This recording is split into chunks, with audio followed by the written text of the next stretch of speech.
buongiorno a tutti. Abbiamo dei problemi tecnici oggi.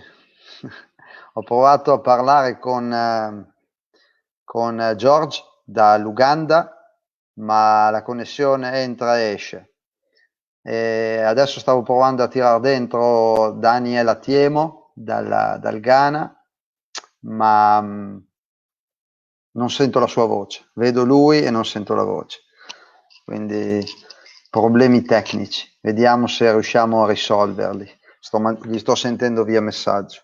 So I said struggling with the African connection. So I was 10 minutes ago talking with George from Uganda. He was able to talk with me. I see him, but then he disappeared. Now I'm trying to send him a message and he doesn't reply, doesn't receive the message. So I'll try now to connect with Daniel from Ghana, but I could see him, but I couldn't hear his voice. So now he's trying to fix it.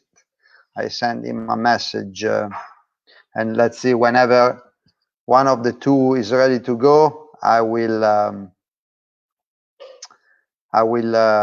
connect with them. So let me see. Daniel is almost here. But yeah, I see his face. Let's see if his voice is clear. Let me see. Oh, yeah. It's the network. The network yes, is now I can slow, hear you. that's So, why. hold on. Let me Change the do network. this. Let me do this. Because you kind of also break in. Hold on, so the people knows. Well, there is already your name on the page. Yeah, you also break in now. I break. Yeah, it's your connection. Mine is perfect, as everything else in Italy. Can you hear me and see me? Okay, by the way, let's start. So, ladies and gentlemen, here we have the African Latino Daniel Atiemo. Yeah, same here. You're kind of very slow. Yeah, can you hear me now? Yes. Probably we are a little bit out of time. Yeah. So, Andrea. first of all, Yo, man. I wanna say something about Africa first. So I tracked down some notes. So the first time I've been in Africa was 2016. I had the chance to go for the who sent the message here? Oh, Kalemadu. Hi, coach. Hello, man. How are you doing?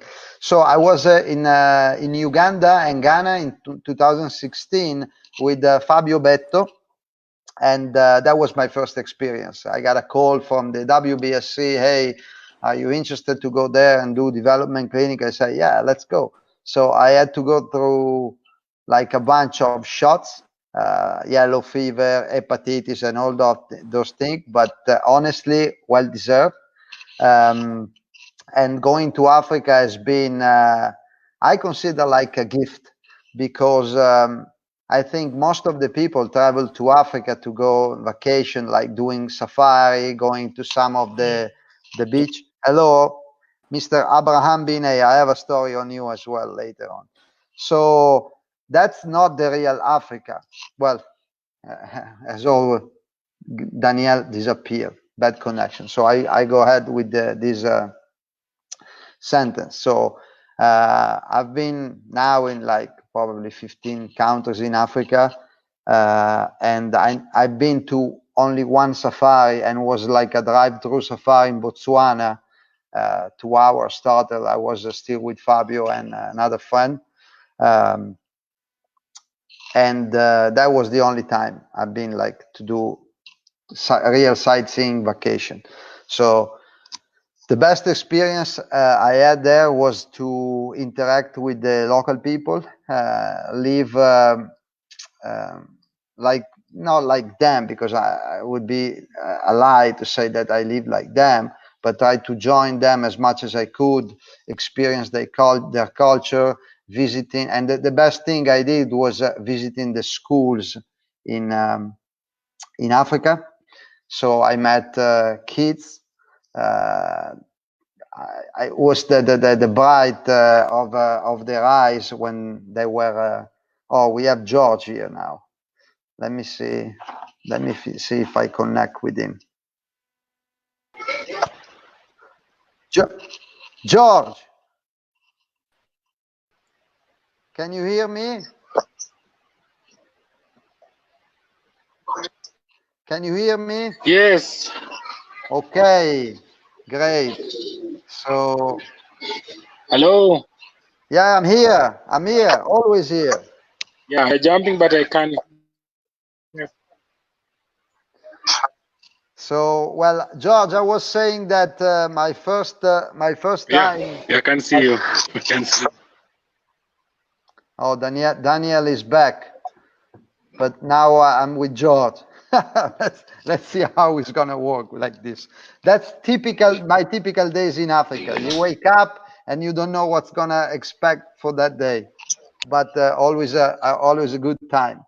George, I was saying, if you can hear me, I was saying that probably the best experience I had was going to the school, staying with the kids there, see their smiles, because the perception that we had here when they try to do like advertising and collect money to support African kids and stuff like that, we see like kids almost crying, while that's not the thing that I've seen there. So every time I've been there, I had to connect with kids. They were always smiling, and they couldn't wait to see, like I'm saying, white people, and joke with us, throw a ball with them, and see what they can do. So I had a very, very special and good time. So I hope everybody in their life could have the same experience I had.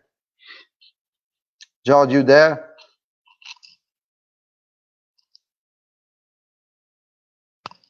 No, he's not here. He's not here. Who's that? And so I don't know what to do. Daniel disappeared again. George is still here, but is here but not here. So that's the problem. So what can I say? I've been to Uganda a couple times. Again, the first time was 2016, and then I've been there again last year to do like a development clinic. The first time was a baseball clinic. Last year was combined with Baseball5 more, combined with umpiring and scoring. So I had other partner traveling with me. Let's see, vediamo se riescono, se qualcun altro si aggiunge. Coaches online should check their network so we have a good conversations. Abraham, what can I tell you? My connection works, right? Everybody can see me and hear me. So it's not my problem. But again, in Africa, everywhere, lovely people and great experience. I remember one day in Lesotho, and maybe I'll see if in the upcoming days I can find somebody from there. I had a call, and Andrea, can you go to Lesotho to do like a grassroots clinic for like school teachers and beginners in the game? And was Olympic Solidarity Fund, the program. So I went with Kyla Hollas, American softball instructor, and we teach the the basic of the sport to those school teachers. And after, I think, a couple of days, they organized a visit to one of the schools. So we were supposed to work with 50 kids. And so I made the plan and see what we can do with those 50 kids. Oh, George is back. Let me see if he can jump in. George, you there? Wait. Let's see if I try to speak another 30 seconds and see if he can hear me and be and find this good connection. So I was saying, when we show up, we just start seeing kids walking to us, 10, 20, 30, 40, 50 kids. At the end, we had to sprint and go on the opposite side of the school field because we had 1,500 kids. Yeah, I'm again. 1,500 kids running to us. Everybody trying to pull my hairs and Kyla's hairs. And so the school teacher had to fix the problem. They called back all the kids in front of their classroom, and they start singing like a song. All of the kids in their uniform. I still have this memory. It was like a very special moment for me. George.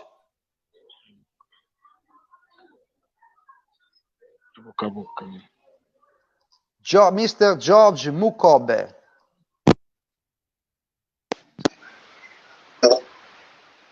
You hear me?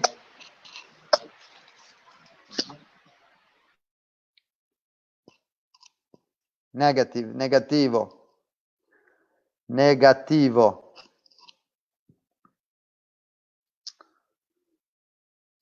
Doesn't work.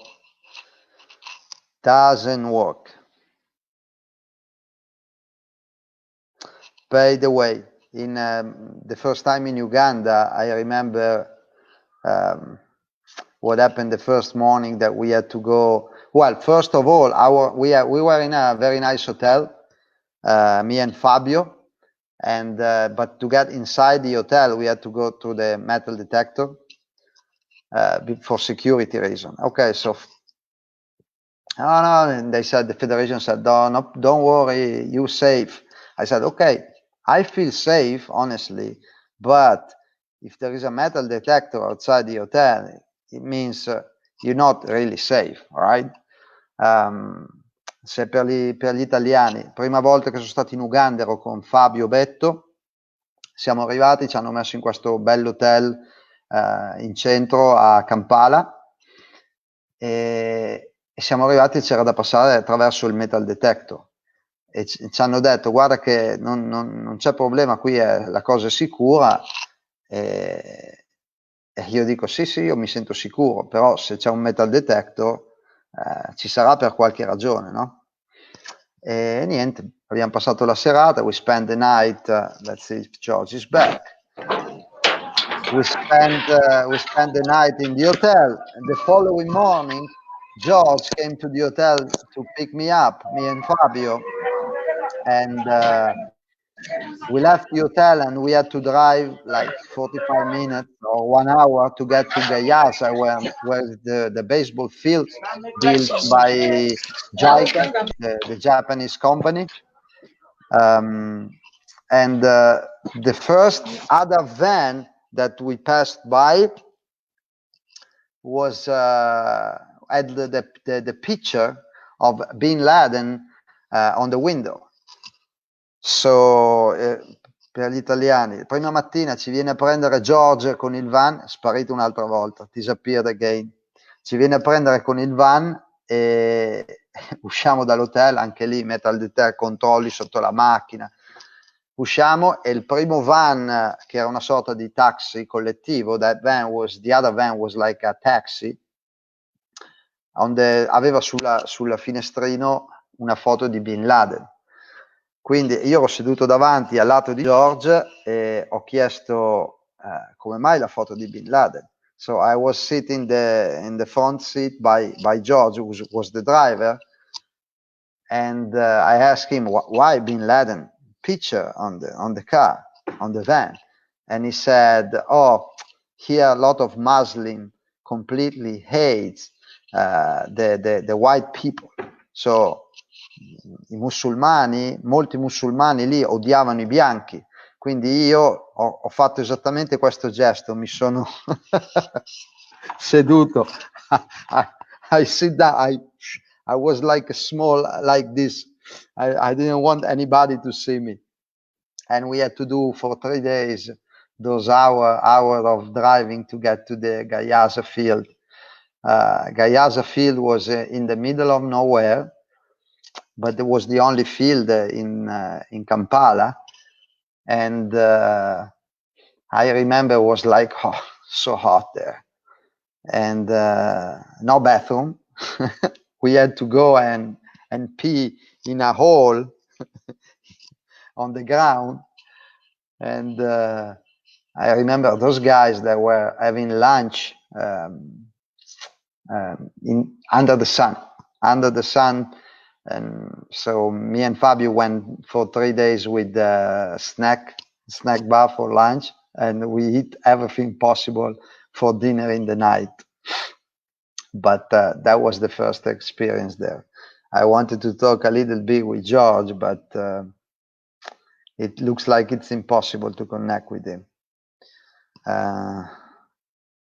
I spoke. George was, I guess, until a few years ago, was the president of the federation.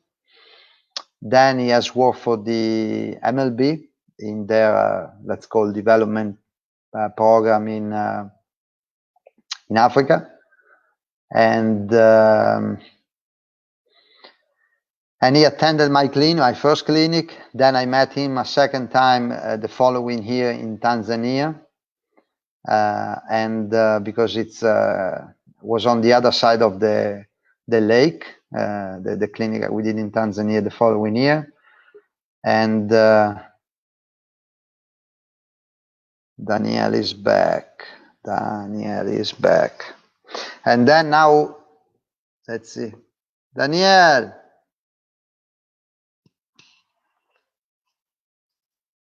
No chance. No chance.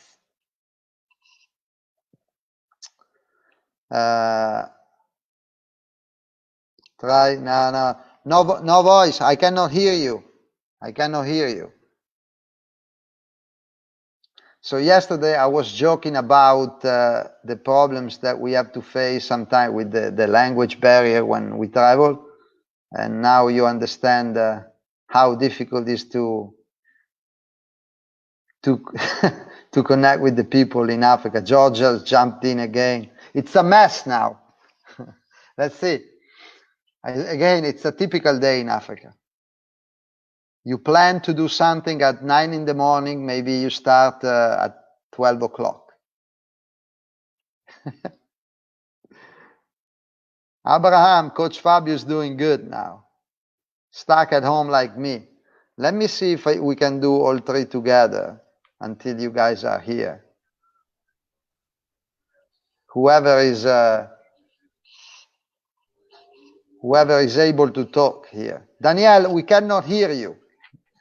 Try to get out and come in and jump in again. George.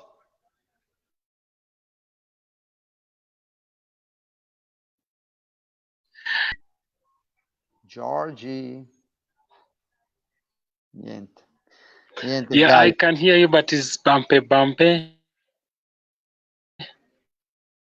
But that's not me. People say it's you guys, not me. Yeah. Yeah, I want you guys to say something, but if you cannot.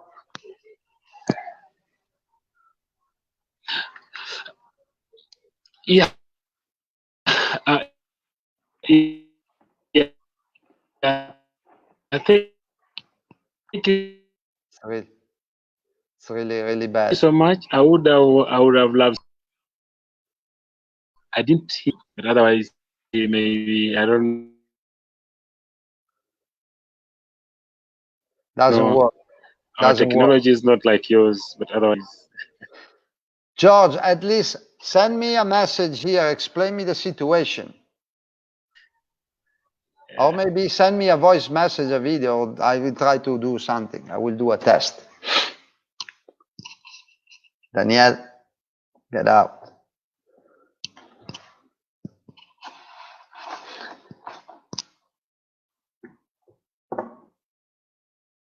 No.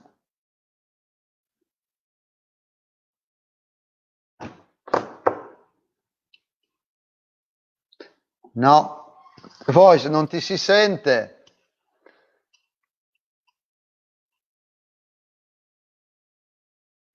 Ok. Che passa? What happened here?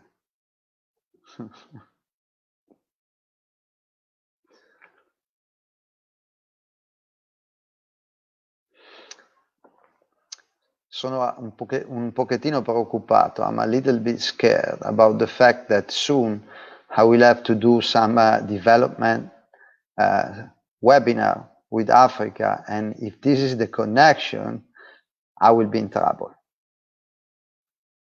I will be in trouble. Oh my God. So that was the first thing I said in Uganda, the situation that we had to face. In Ghana, I remember one day I got hurt. I got hurt actually in Uganda during my first clinic, showing to these guys the will play on a bunt situation. We ran at first and second, but I don't want to go to any specific. I'm just saying that I got hurt. I pulled my hamstring. So I went to Ghana and I asked Fabio, hey, don't let me do much stuff where I have to run, and because I feel pain in my legs. So he tried to do most of the things and I was talking more. But the last day, I guess, or the second or the last day in Ghana, we had to show drills for outfielders. And Fabio was tossing me the ball because Fabio was sick as well in Ghana. Fabio dad here, as once back in home in Italy, he got like a surgery with a very, very infected appendicitis. So he was struggling as well. So I pulled my hamstring. He was sick. So I said, okay, let me see. I feel a little bit better. I will try to do the drill as for outfielder. So I had to do 2 sprints, and at the third one, oh my God, I had like a knife in my leg, so I couldn't move anymore. And people said, okay, Abraham, who's here sending the messages, was one of the coaches attending the clinic, and he said, I'm a physio or something like that. So let's go back to the bench. Bench was like a piece of shadow in the middle of the field. And he said, I will give you a massage. Yeah, I said, okay, well deserved. I just went down and pulled up my leg. He said, no, turn. So I turned, and he told me, hey, take off all your clothes. So I look at him. I said, should I take off all my clothes with a big black guy behind me? I said, fuck no. So I stayed with my leg injured the rest of the time. Oh my God. Oh my. Then about Daniel. Daniel, and I know you cannot hear me, but another story of you. First of all, last year you got invited to the Baseball5 clinic to certify instructor for the WBSC. I see your T-shirt now. That was in Cuba. On his way back from La Habana, he was stuck for 2-3 days because he didn't have a visa for the connection in some of the European countries. I don't remember if it was France or Netherlands, But the point was that his flight on the way to Havana was, let's say, Accra to Paris and Paris to Havana. So he had to apply for a visa for France, right? On his way back, his flight was through, let's say, Netherlands. I don't remember now, and if I cannot say anything. So he needed a visa for Netherlands as well, and he couldn't leave the Cuba because of this problem. But the best experience, the best story I had on Daniel, and maybe we're gonna say that later with DJ, that's gonna be live soon. This guy, back in I think 2007, was invited by the New York Mets to spring training, right? Like 6 or 7 guys from Africa. We got an invitation to go to Florida for the spring training. And DJ, it's my friend and colleague, was playing for the Mets at the time. So he told me, and those two guys met each other last year in Cuba. He said, I remember your face. You're not new to me. And he said, you were with the Mets? He said, yes. Oh my God. So we were at lunch and he told me the story. This guy was, I don't remember if you got like, he was pinch running at first base and he stole second base, okay, in a professional spring training game. He slid at second base and got called safe. So he started to, and he pulled out the phone from his pocket and took a selfie on the second base. That's true, right? That's what you did. Oh my God. In italiani. Questo Daniel è stato invitato dai Mets nel 2006-2007 con altri africani per partecipare a una settimana di sprint training. E DJ, che è mio collega, giocava con i Mets al tempo e mi dice, l'anno scorso a Cuba si sono rivisti, e fa, ma tu sei quel ghanese?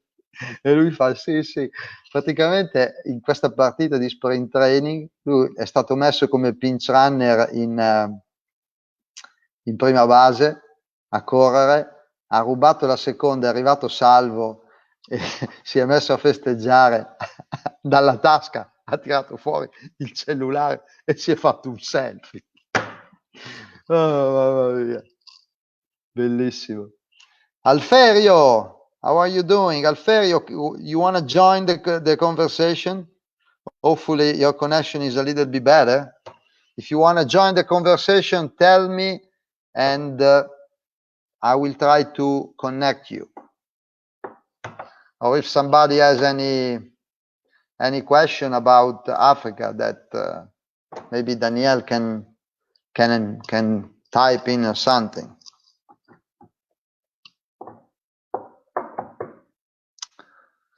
Alferio. Daniel, try to leave the website and reconnect again through the link I sent you. Because at least I can see you. The problem with you is the voice. So you have to allow the microphone when you connect. Seth, the Daniel is from Ghana. The other one was from Uganda.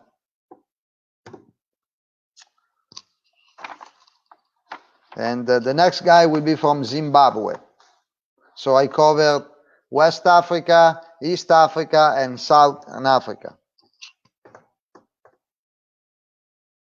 Yes, I wanna. Alferio. Okay, Alferio, I'm gonna text you a link through WhatsApp.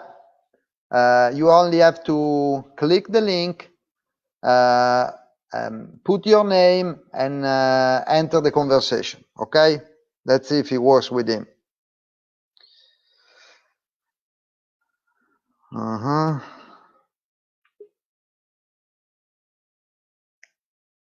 Okay.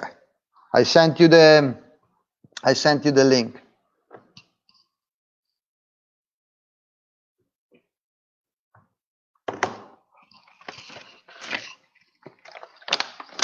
Seth, that would be great if you guys. Yeah, this is something that I wanted to discuss with those guys because I know George is back, but I guess if it didn't work until now, it will not work. And see how we can support Africa.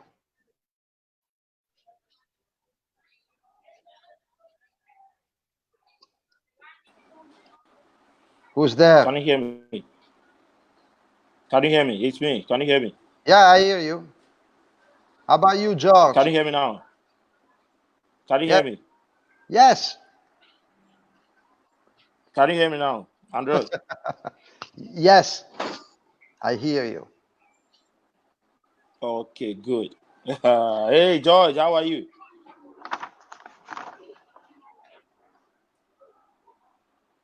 Where are you going?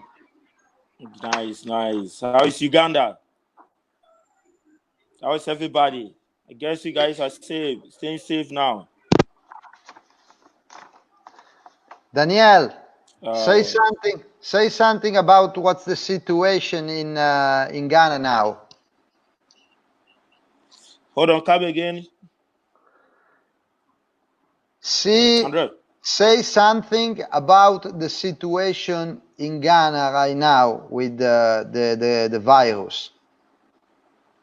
Well, for now in Ghana, about the virus, we have lifted our ban now. You can go out. You now can? You can go out. But yeah, now we lifted our ban. You can go out, but you need to have a face mask. That's all you need. If you have a face mask, you can go out. Yes.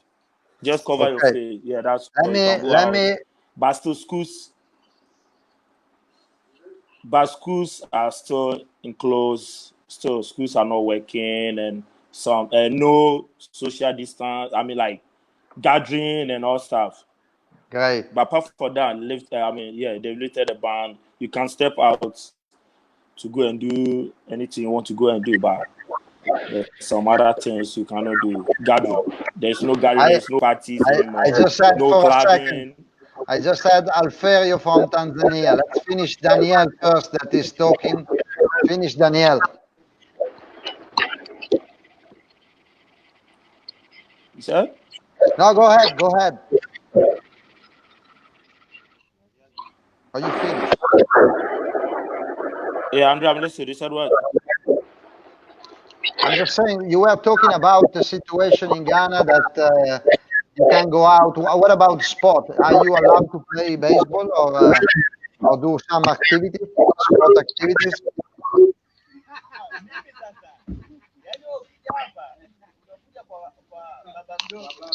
He died again.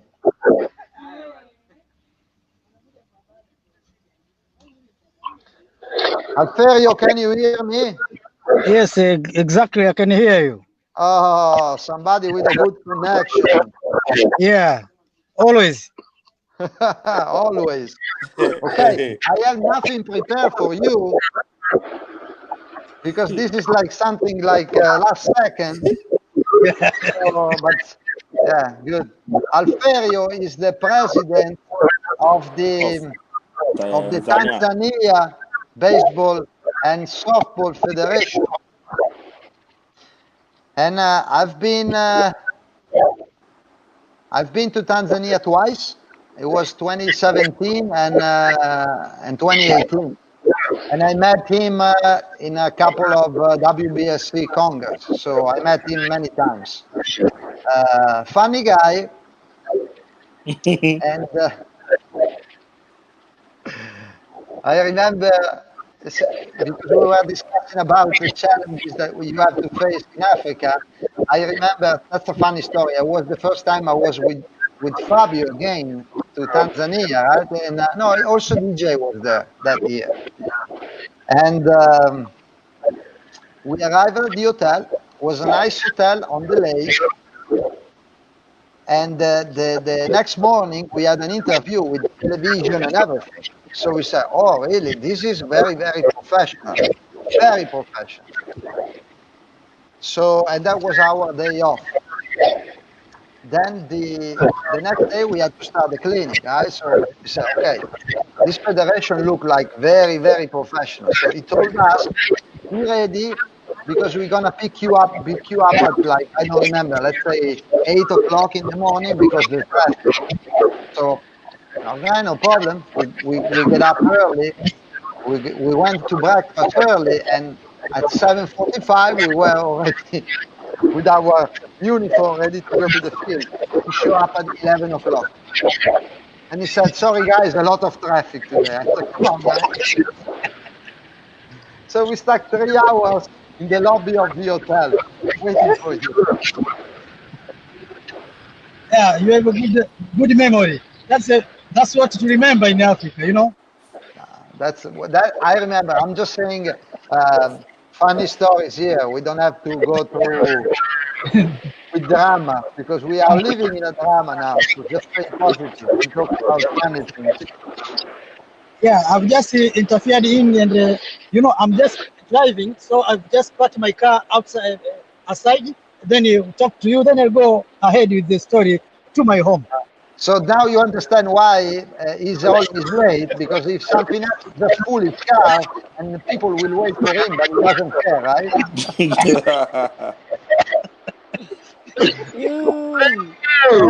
Alferio, how is the situation? How is the situation in Tanzania?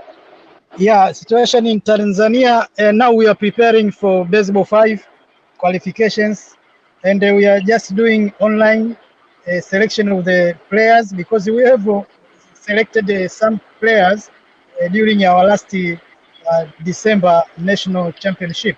So the coach is Coach Musa, and the other coaches are working on it, and we are just waiting a documentary, you know, from you.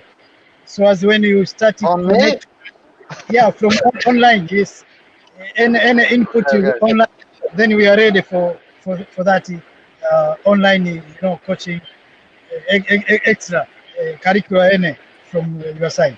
But here we are prepared, you know. Seth, always drama with me. Why? What I did? What? Seth is American-Italian guy. We worked together. He's played a lot of years in Italy. Was the captain of the national team. And he said, Andrea, always a drama with you. Why? But Alferio also. But are you allowed to play sport now? Because I know a couple of weeks ago when we spoke, you guys were locked. No, we are still locked, and just now what we are doing is online. Online. Yes. Okay. So until when will be lockdown?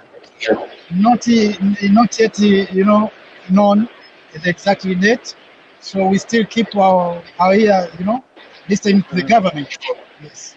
Gotcha. I remember this crazy guy, and I have a lot of respect for all of you guys. Now we are trying to talk a little bit. So he wanted to Tanzania. He organized this clinic in Mwanza, in the Rock City, by the day, and he wanted to do the clinic in the sport university that's in the middle of the country, like 4 hours drive every day. That was supposed to be his clinic, and no hotel on the road. So we had to stay in Mwanza and every day to 4 hours to run a clinic.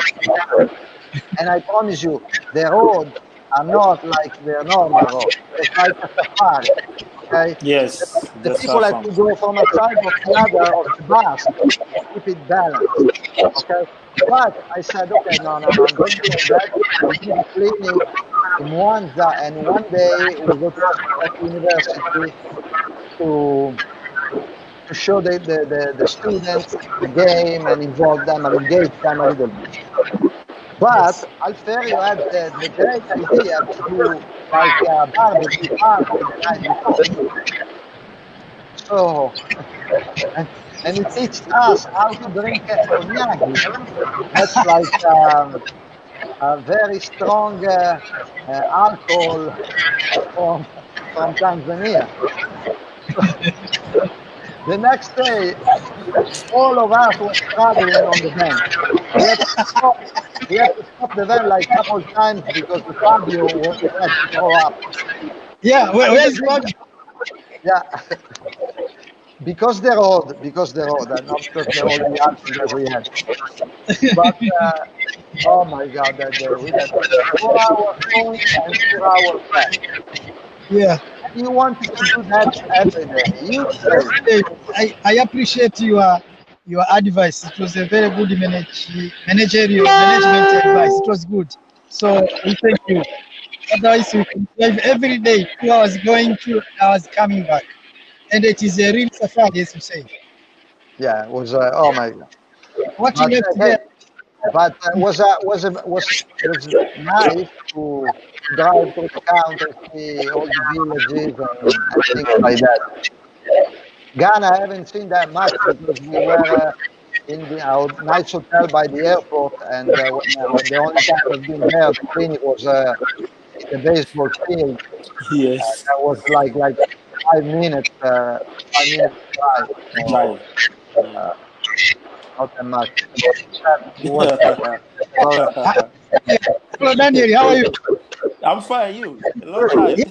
Yeah, people are remembering you since you came. Yeah. It was Tanzania. Yeah. Yeah, I really miss that. I want to come there again. I want to come to Tanzania Everywhere again. Daniel goes, people remember him. Yeah. I told him he is like an African Latino. He's not a showman. Yeah. In Cuba, they miss me. They want me to come back to Cuba. Yeah. Oh my God! Oh, another story about Cuba. Oh my God! Havana. So, no, we have to say this one because people wanted to punch you that day. So the final day of the seminar, we decided to create like a tournament with the Cuban players, probably the best in the world, with our instructors. So myself, DJ, Valerio, and Eros, that's the project manager of the WBSC and the Cuban Federation. We set up four teams and we played this tournament, right? So everybody, all the Cubans were trying to stress people as hard as they can. Also, our instructor was playing good games. And at some point, so they were playing really hard. Cubans took it really, really serious. And at some point, Daniel fucked up the game, starting to bunt every time. He was bunting every time I get saved at first base. So the Cuban, at the time, bunt was not allowed in Cuba, but nothing was specified. And till now, it's not specified. I need to change the rule. So he said, no, I'm going to bunt. Everybody was crazy. Hey, don't do that. You are destroying the game. And so he created an international problem with the baseball 5. You are the one who start everything. Yeah, I need to change the rules because they have to be only their rules. That's why. So I change the rule. Yeah, but yeah, you are responsible for that. I have to say that. Yeah. So guys, I have a friend. I was saying Seth that would like to know more about possible donation of equipment to Africa. So I will speak with him and the guy Eddie from Romania. That those two manage the baseball and softball around the world Facebook page with over 400,000 members. So we see what we can do. But Alferio disappeared. Probably the police stopped him. Daniel, yes, what? I don't want to ask you political question about Ghana baseball. I know. Yeah, because I know there are some problems, so I don't want to go in the middle of that. I want to stay away from that.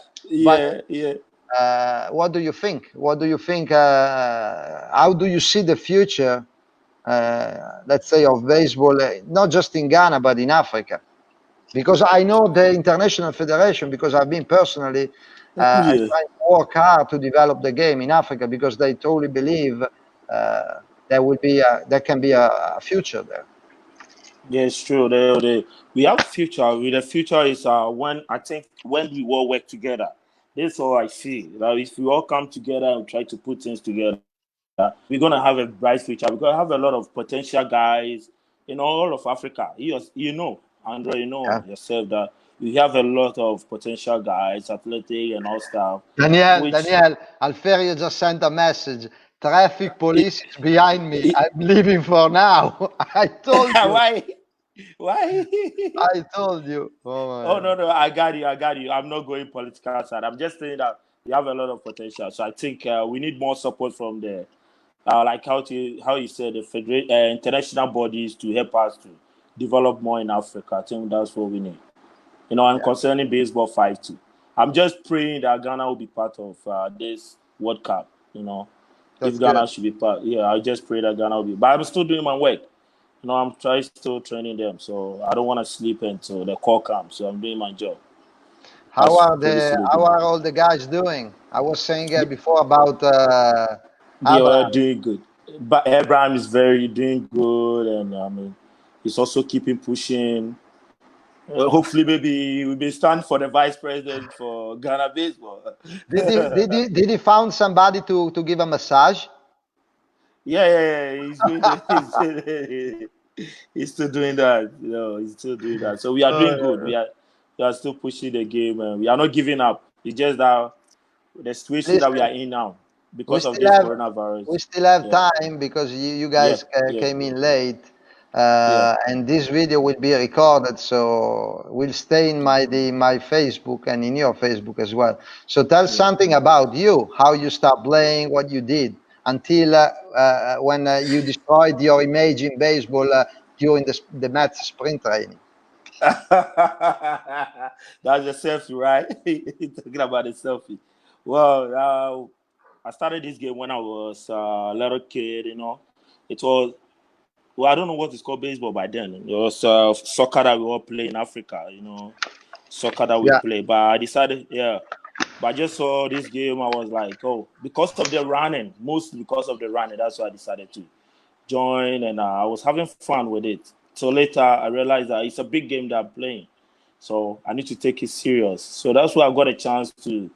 Omam and I came to Ghana, actually. That was 2006.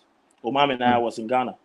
Okay. Yeah, so when he came, we played the exhibition game, and out of the exhibition game, I just put up my best. And I was invited to join the New York Mets for just spring training. I think 2 weeks. And I think that's why I met DJ. So we went for the training. Kang say hello. Hello, Daniel. Kang, Thailand. Thailand? Thailand. He said hello to you. Thailand. Thailand, how are you? Yesterday I saw you. So so that's how I went, and after then I need to come back home to come and show my colleagues what I learned there, and to help develop the game in Ghana. So I did, and I got a chance to go to Italy for MLB camp academy at Italy. I guess that was 2007 year. So I was there with Gift, Nope, and all the South African guys and one Nigerian guy, Jimmy, who were the African guys who were there. We played. Well, we did our best, and there I was the best stolen base, man during the camp. So that was the award I got, best, stolen base, because I was fast, So that's what I got. You were fast. You were back in the day. Yes, that's it. So from then, I need to come and join the national team to help go for the All African Games at the same time in South Africa, and that was our first time getting bronze for Ghana. Yeah, so from then I decided to help develop the game. So that's why I started from Legon, the University of Ghana, Legon, and I started going schools just to teach them about baseball. But I didn't do it alone. I was doing with colleagues that they also love the game, So we were all doing this together. So now I'm into Baseball5. and I realized I know you are in Baseball 5. I am responsible for this. Yes, and you know what I can do. That's why you want to help me to do that. So I really appreciate that too as well. I really appreciate same it. as the guy And, that will join us later. Yeah, because when I met you, I can tell you, great person. You see now, right? Great personality, sense of humor, passion, energy. So when the WBSC asked me who can we invite from Africa to help with Baseball 5 in the continent, I thought of you because that's the concept of Baseball 5. That's the people that we need to be involved in the game. People with a lot of energy and give the right pace to that game. So well, I really appreciate that. I really appreciate that. I hope I didn't make a wrong choice with you. Yeah, I know. But hey, I didn't know at that time what you did with the Mets, because I found out once we were in Cuba. So if I knew what you did like with you the don't Mets, it. probably you were not invited. That was nice. That was nice. How's DJ? I hope DJ is doing well, and yourself and your family, everybody. He's doing good. I'm gonna call him when we finish here with you guys. I call DJ and I call Jamie Bloomer, former major leaguer, good friend. So I'm also see how's the situation in US, even if I know. But again, I start these calls because I know a bunch of people around the world. They ask me, hey, how is the situation? I don't know, in Spain, France, or whatever. I say, guys, I don't know. Let's ask everybody. So that's why I'm trying to connect with the people around the world and can say something. And at the same time, you guys can tell the world what's the situation in your country related to sport, and that's well, for me, a lot of people is the good part of my job. Let's say my job. So traveling, meet people, and of course now I have a bunch of friends all around the world, real friends. Okay. Yeah. So, hey, my regards to. No, don't disappear before say hello. Wow, ci ha lasciato sul più bello. Forse invece delle mazze e i guanti regaliamogli qualche palo per le connessioni internet, no? So I'm saying, Seth, what do you think? Instead of gloves, bats, and ball, maybe we can support Africa with better Wi-Fi. What do you think? Maybe they have like 1G now. We are saying that the problem of the coronavirus is the 5G, so that's why they don't have big problems there with the coronavirus. We got 4G. Oh yeah, no, we got you 4G. don't have 4G. Got Yeah, 4G. but you have 4G, but 3 are already lost, so you get back to 1G. Hey, Daniel, I have a question for you. It was more for George, because probably Uganda is one of the poorest country I've been. But we're still gonna get 5G. Now I want to talk about something. Can you hear me? Not anymore. Not anymore. Let me 1 second send a message to the other guy. Whenever you want to jump in, I'm ready.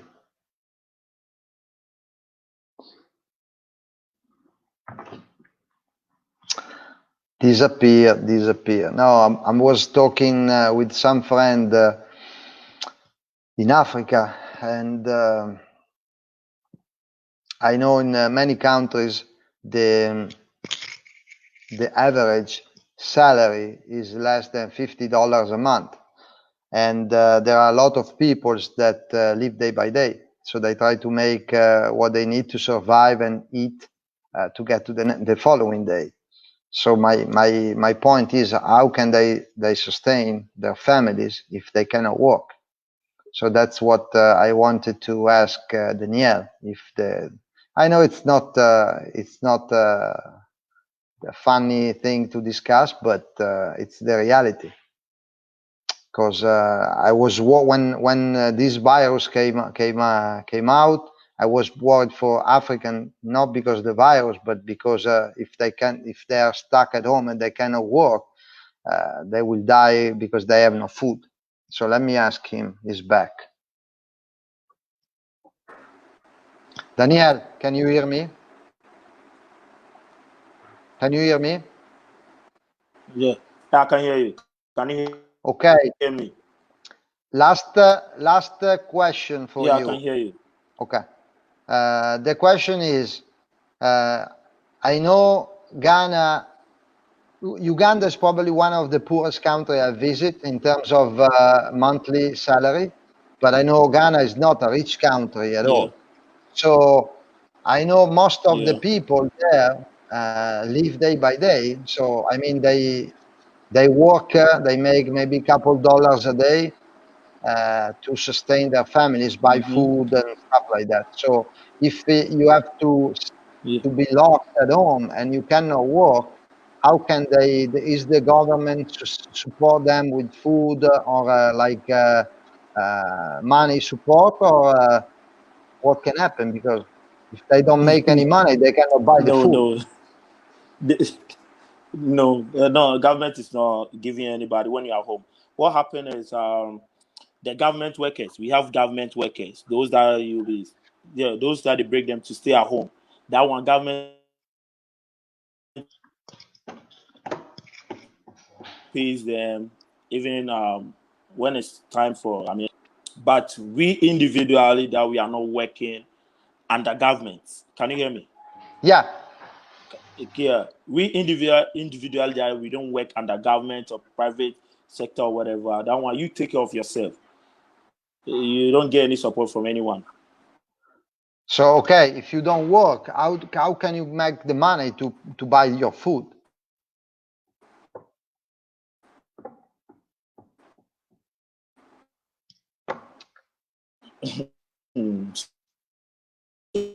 So you hustle for your own. I didn't hear you. From any government sector, you don't get nothing. I didn't understand you. Can you hear me? Now, yes. I said. Okay, that's probably okay. Go. Ah, now no voice. This is a joke. I know it's probably is your government shut down the connection or reduce your connection because they don't want you to talk about this thing and keep it secret. Or somebody's following me and wanted me to don't talk about this. I told you I will be banned by Facebook soon. Oh my God, where is Sheppy? He's trying to connect.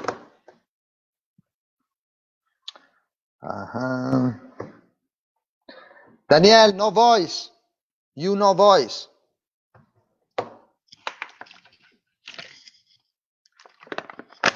We cannot hear your voice.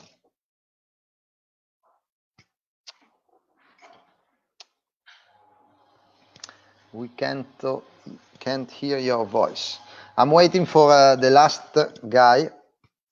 Alferio, no problem, eh? We will have a chance to talk again. Let me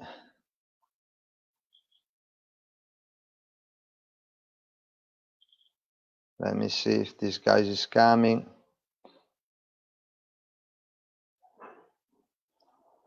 Daniel, no.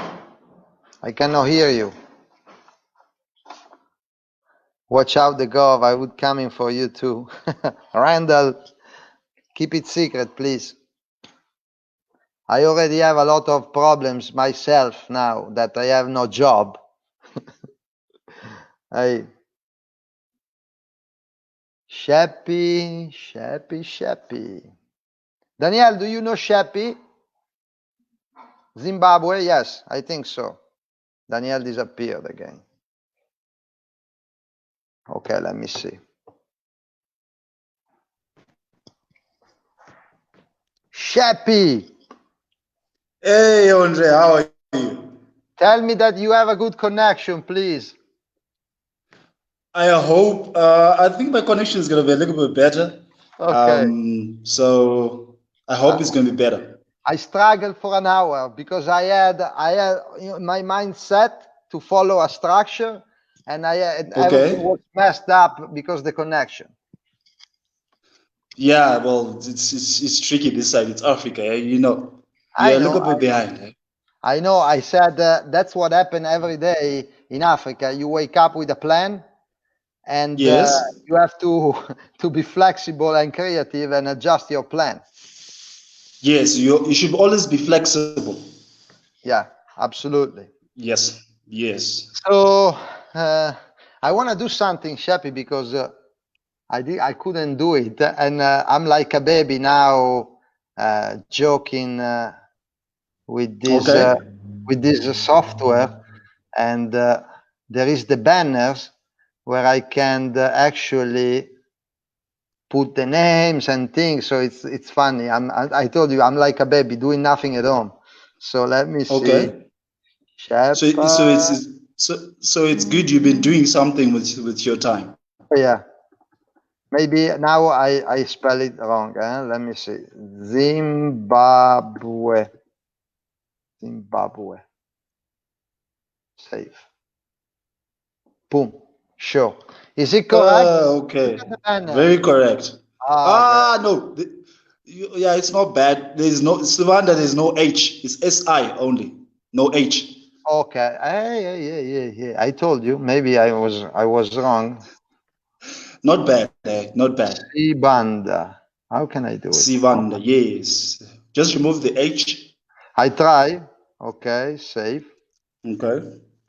But how are you? How are you doing? How's your family? How's everybody? We good. We start to stay at home since the beginning of March because now it's correct, right, Sheppy? Yes, now it's perfect. So when everything started in Italy was February 21st, and actually in a small city 15 minutes far from my city.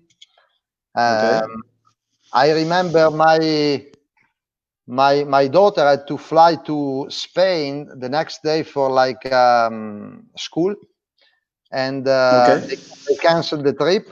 But I had to go to Lithuania for the European Championship of Baseball5. I had to do a classroom for the officials, and hold on. Hey, let's do this. Let's say hello to Daniel. So because I couldn't say hello, and then we go ahead. Because I see him. So Daniel. Okay. Hey. I wanna. Do you know Sheppy? Do you know each other? I don't think so. No. We have never met. Daniel, how are you doing? I'm doing good, and you? I'm good, man. How's everything? Everything is great. What about you? No, not bad. How's your lockdown? Not bad. Our lockdown it's okay. It's okay. Yes, right? we have very, very, very safe. This side it's not as bad as Italy, but we are coping. Yeah, we're coping. 57 days. 57 days. 57 days. We are only. You guys on 54, 57 days. 57, we are only 57 on Italy, 57.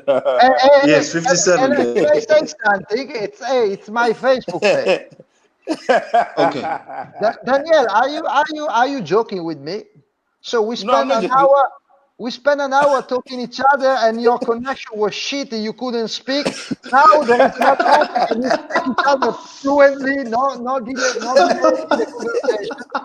Come on, man. What's that?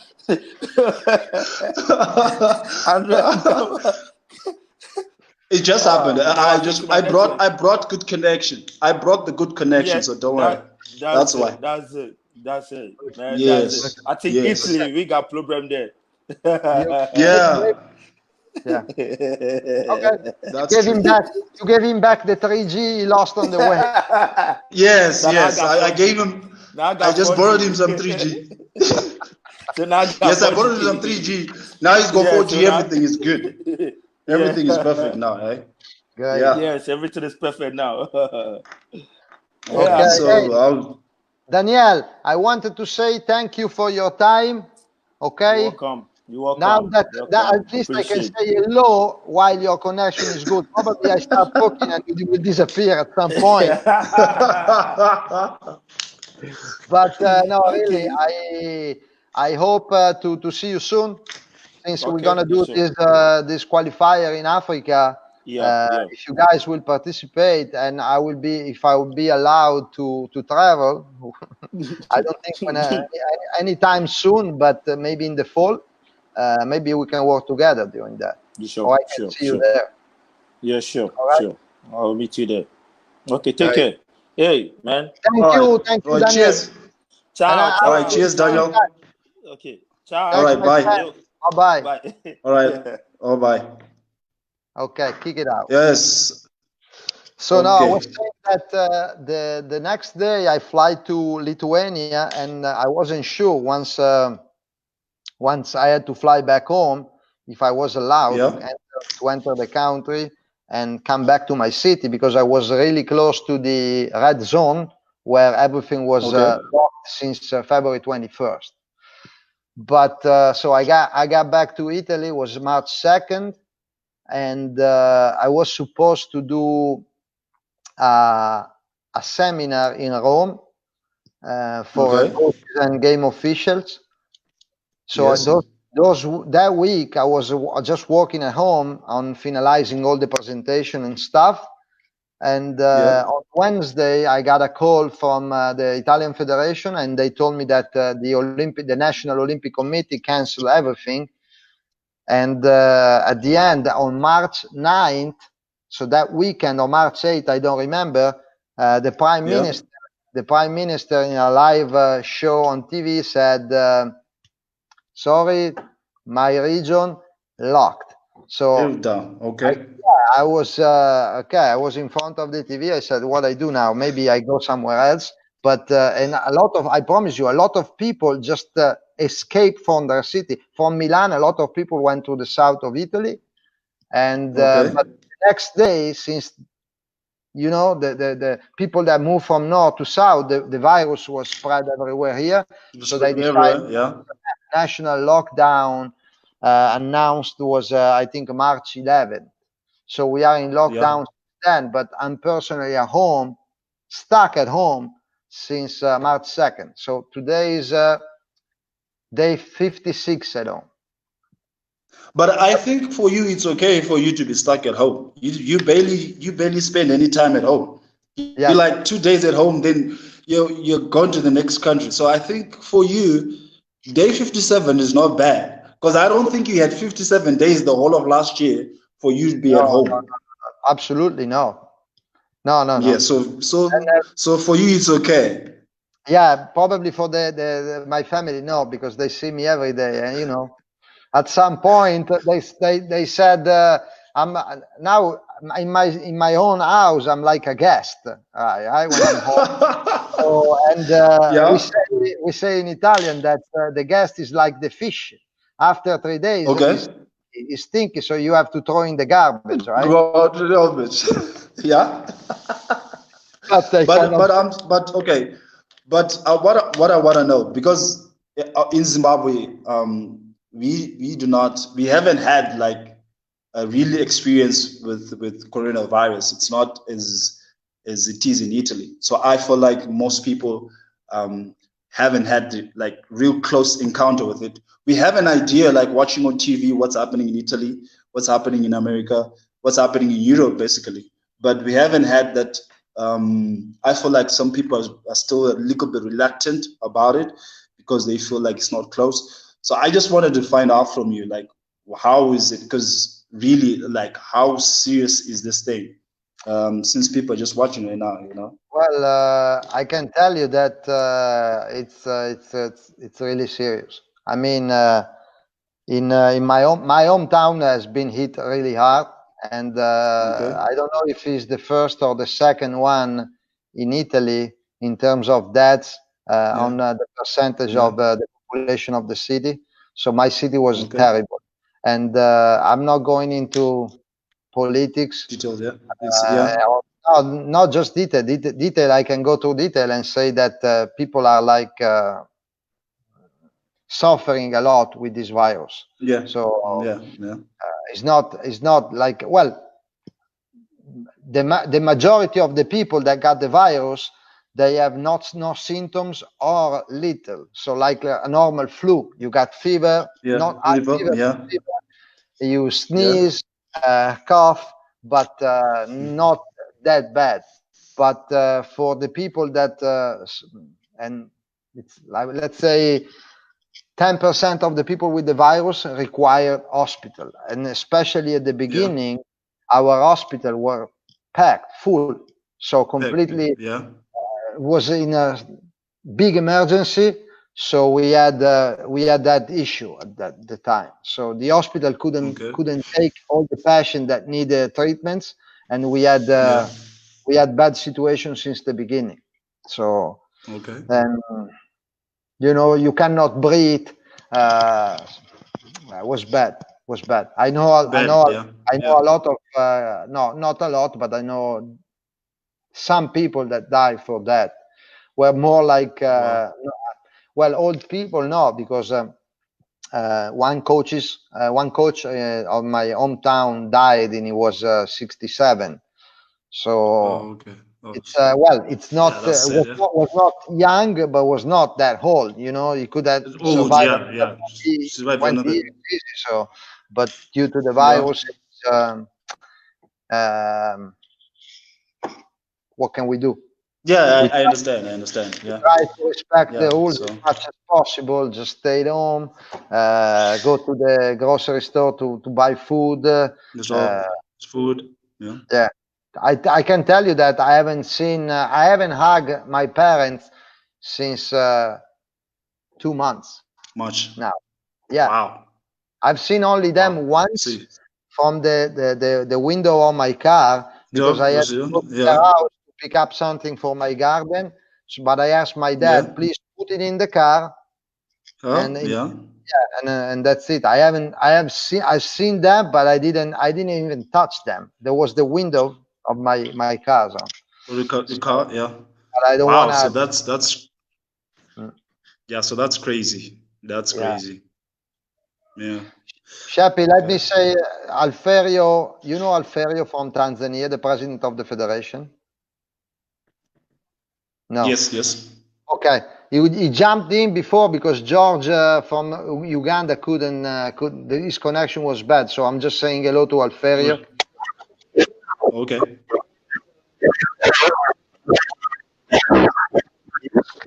Alferio. Hello. I was escaping a policeman. Yeah, I gotcha. Yeah, now I'm in a safe place. Yeah, I start a conversation with Sheppy, but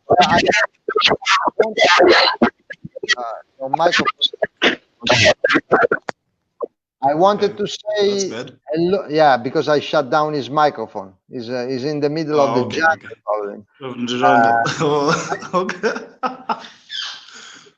No. Then I reopened for you. But let me say thank you to help me when the connection of the other two guys were terrible, Alferio. And maybe let's set up a call in the upcoming days. So now I can... No, not with you, Sheppy, with Alferio. I'm saying I will call Alferio in the upcoming days. Okay? Maybe I will reach out to some other African countries in the upcoming days. Okay? So I open your microphone. Let's see how the monkeys on the tree now, if they say something there. Hold on, huh? Okay. Alferio, you can say hello. Thank you, my friend. You can talk now. Open your microphone. Okay. Okay, thank you very much. Thank you, my friend from Zimbabwe. See you soon, anytime, my friend. Yes, okay. Okay, thank we you. should Bye come bye. there and visit you sometime. Okay, bye. Ciao, Alferio. Ciao, ciao. Removed. So we were saying that, okay. All right. So there you guys are you are under lockdown? No. No, you didn't. Yes, we're under lockdown. We're under lockdown. So this is our 4th week now. So, but it's not been that crazy, you know. It's just people are still not allowed to get into town and things like that. No one is going to work. Everything is closed down. Okay. But yeah, most people are just staying at home and just trying to be safe. Gotcha. Yeah, because really, right now everyone is just trying to be careful because the situation is bad. Sure. They only started testing a few weeks back, so I think they've only tested about 4,000 people. We've had about 25 confirmed cases. People, and about 4 people have died, and 4 people have died. That's, so it's not yet said. It's not yet been that serious, yeah. But yeah, we are still under lockdown until the 3rd of May. I haven't checked the number, but I know because South Africa was a bit bad like a month ago when they started the lockdown, and since you guys are so close to them, I thought maybe you had some more issue, but better if you don't have. But hey, let's talk. Well, I met you just to explain how do I know you. I was I think it was last February, in Zimbabwe, for a baseball and softball clinic. I was there with Valeria. Oh, there was also I think was also scoring and scoring, right? Scoring and umpiring. Head umpire. So I was with another colleague from Italy, Maurizio, for scoring, and I had the 2 South African and Botswana guys for umpiring in softball. Umpiring, yes. So I have to say at the beginning, your name is Shepherd. So this big guy, the first day wasn't allowed at talking. I don't know if he was shy or what, but when everybody has to present himself, and I said, okay, what's your name? He said, I'm Sheppy. So I heard with my, maybe it's my left ear, right? But I heard Shaggy. You know Shaggy, the rapper, right? So I thought, okay, maybe this is a nickname because he's a good rapper. I don't know. So for the old days there, I called him Shaggy, and so even your the player and the other coaches there in Zimbabwe were calling you Shaggy, and every time laughing. So okay, I thought, okay, what I would say, why they laugh? So I'm just calling him by name, Shaggy. Shaggy. And then I think was the last day we had to give you guys the certificate of participation. And when it was time to check the certificate, I found out Shepherd. So in my mind, I said, okay, maybe it was Sheppy and not Shaggy. Shaggy. I had to tell you. And then, and from that day, everybody now calls me Shaggy because of you. Okay, see. So I have to change my nickname to Shaggy now because of you. So it just got stuck to everybody else. This I was looking cool, you know. Shaggy. I'm Shaggy. I'm like. I didn't mind because I knew Shaggy was a popular guy. So I was like, okay, no problem. It's a nice name, you know. So like, okay, no problem. Yes, Mr. Bombastic, exactly. Yes, exactly. And so maybe I don't. So now you say that you were okay with that because maybe I said, okay, you can hate me for that reason. And no, not really, because most of the time many people had problems pronouncing. So I was like, it's okay, you know. There's no reason. It's fun. at least he remembers me for something. Even if he's got my name wrong, but at least he remembers me, so it's okay. But there's no reason for me to be angry. But the last day, Yes. when we finished and we gave you guys the certificates, yes. I was really worried because you remember, sir, we have a real tradition here in Zimbabwe that at the end of something we have this thing that has to be done. So he said, "Okay, come here. Yes. Okay, leave your phone." I left my phone. I left my phone to Valeria. So him and another like 10 guys throw me in the air, right? And I'm not like 100 pounds. Okay. Well, maybe 1 year ago I was a little bit slim than now. Slimmer than now, yeah. Yeah, for sure. Even now I'm working. I lost some kilos during this lockdown. Yeah. But he threw me in the air. I said, well, if he hate me, now he's not gonna catch me. And I gonna touch me. I will have to call home and say, hey, I'm at the hospital in Zimbabwe because I misspelled the name of a guy here. No, I wouldn't. Although it crossed my mind to not catch you, but I was like, no, I didn't want to have I didn't want you to hate me for not catching you. So I tried to throw you as hard as I could, but I didn't want for you to hate me. So I had to catch you. I had no other choice. So, but it was a very good experience. It was fun. Yeah. For me, it was fun. For me, it was the first time in my life. First time in my life they were throwing me in the air like that. In the air, really? Yeah. That's our tradition. Yeah, everybody, all the people that visit us, we do that. We throw them in the air just to appreciate for them sacrificing, just coming down and to teach us about baseball. Valeria was next, and when I finished, she just start running somewhere because she was scared. But unfortunately, all the guys wanted to really get involved and really throw her, but well, I guess because she was a girl, so they were like, okay, let's not do it, So yeah. I want to ask you something because, well, I invited Sheppy in October to our clinic, our International Federation clinic to certify in Continental instructor for baseball. After I met him in Zimbabwe, as I said, because he's a very educated person, passionate, and a leader in the group of the guys there. So when they asked me names from Africa, I said, okay, let's. Yeah, I can recommend his with my eyes closed. And but thank you. Yeah, you're welcome. Thank you. And but can you explain a little bit of your background, because you told me something, but then in this November I was in Osaka for the WBSC Congress, and Morris, your president, introduced me with Japanese ladies that told me that was like your mom, and you don't look like a Japanese guy. So can you say that story to the guys? Okay. All right.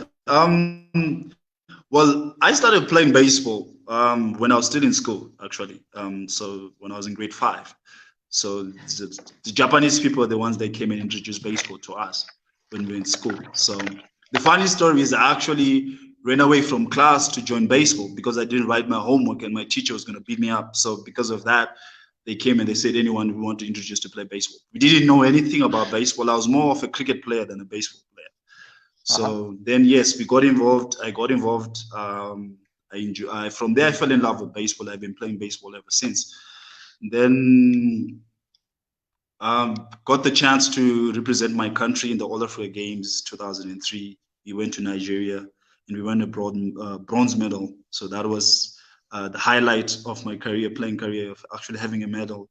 Then from there we came back, and then we were invited to Japan to play Kwansei Gakuin University in Osaka. This is when I finally met my Japanese mother, Mrs. Masaoka. So from there, we played some games. Then there was a new independent league that was starting in Japan. So one of the guys took a video for one of our games. I hit a home run in one of the games. So they took that video and they gave it to the president or the organizer of the league. And then they asked me he saw the video and he was interested and he asked me to come and go for trials. So then I went for the trials. Then I got drafted to play in the independent league in Shikoku Island. So then I played, So I played baseball there for 3 years. Yes. So this is Masaoka. Masaoka was my Japanese mother. She's the one who was showing me around and teaching me all the culture and everything. And she later became like a mother. Yeah. That's a good story. Yeah. That's something that only sport can give it to the well, not just sport, but it's really important. Sport can help people, and especially in your continent, can be. Yes. Yeah, especially in my continent, sport can give you the opportunity to travel and meet many people, to meet other cultures, and get to know about other people and how they're living, and even learn about the sport from other people, not from your only side, so that you can also, when you go back, you can teach other people and show them, look, there is another level to reach, So if you only play by yourself, you always think you're the best because you think you're the best. But when you go and you meet other people, you meet other passionate people, you meet other people with other ideas. We have experience more than you, and you learn and you grow. And then you also have a target, a goal to say, look, I can get there because there's someone else who always knows something better than you, So sport is great like that. The way it just makes. Right now, I'm talking to you. You're in Italy. And I didn't know you, but you met when you came to Zimbabwe. Absolutely. To sport, you know. So now I can say I have a friend who's in Italy because of that. With so sport can do that. I'm talking about baseball. That's if I was in Zimbabwe to talk about soccer, you can say, oh, okay, an Italian coming there to teach soccer, but I'm Italian. I'm teaching baseball. So that was the opportunity for me that I'm not coming from a baseball country, right? We play decent level, but ours is not a baseball country. And thanks to sport, I am able to travel the world, meet other people. Before I introduced you with a friend of mine, I would say I remember the day, just to explain the people how you are. The day I had to pick you up at the airport in Florida, your attire. Everybody was in like shorts because Florida was 300 degrees that day, and I had to do back and forth to pick up the people. And this guy coming from Africa, I'm saying, because was super stylish. He has a suit on. You had also tie. You had a tie also, right? Suit and tie, right? No, I know. I didn't have a tie. I just had my khaki pants, white shirt, and a blazer. And my cap. So I didn't have a tie. That's, for example, the same day when arrived Macho Man from Botswana, that I want to try to call him because it's going to be hilarious. But he was in shorts, like basketball shoes with long socks, and he had like a New York Yankees uniform. That was his style, and compared to your style in like a suit. So that's the style of Sheppy. So now, Sheppy, I'm gonna throw in the conversation somebody that wanna know you, because he said he's interested in you, so he wanna talk to you. And look at now. Hey, Jamie. Hey, how's it, man? I'm good, man. I'm good. How are you? I'm great, man. How's everything? How's the family? How's the States? Kind of crazy. I'm actually back in Kansas City right now. Was down in Mississippi. We've got, depending on what state you're in here in the United States, some states are like New York's been bad. I've been seeing that in the news. Yeah, New York is bad. Washington State was bad. Hold on. Sheppy. Hold on. Okay. Ta-da! Hey, guys. Hey. What's going on? DJ, my man, what's How up, you man? doing, man? You doing good? I'm great, man. I'm great. Staying safe, trying to stay in shape. Just, keeping praying for everybody, so I'm good. How are you? I'm good, man. Same. Getting a little bored sitting at home. And, DJ's rocking the beard. Okay. Yeah, I haven't shaved, man. It's been, I just saw that. I wanted to say that 10 staying days, at home is good. Now you're getting the beard. You're trying to do is copy me, but you'll be okay. You'll be okay. You do some catch up. Do some catch up. Yeah. I'm trying to get my Left on. trying to get my hair like I'm Andrea's. saying. Dude, Blue has got Hey, Bloomer look like 10 years younger now, and DJ 5 years older. So now we're the same. Yeah, now you're the same. Yes, so which is good. I just got it, man.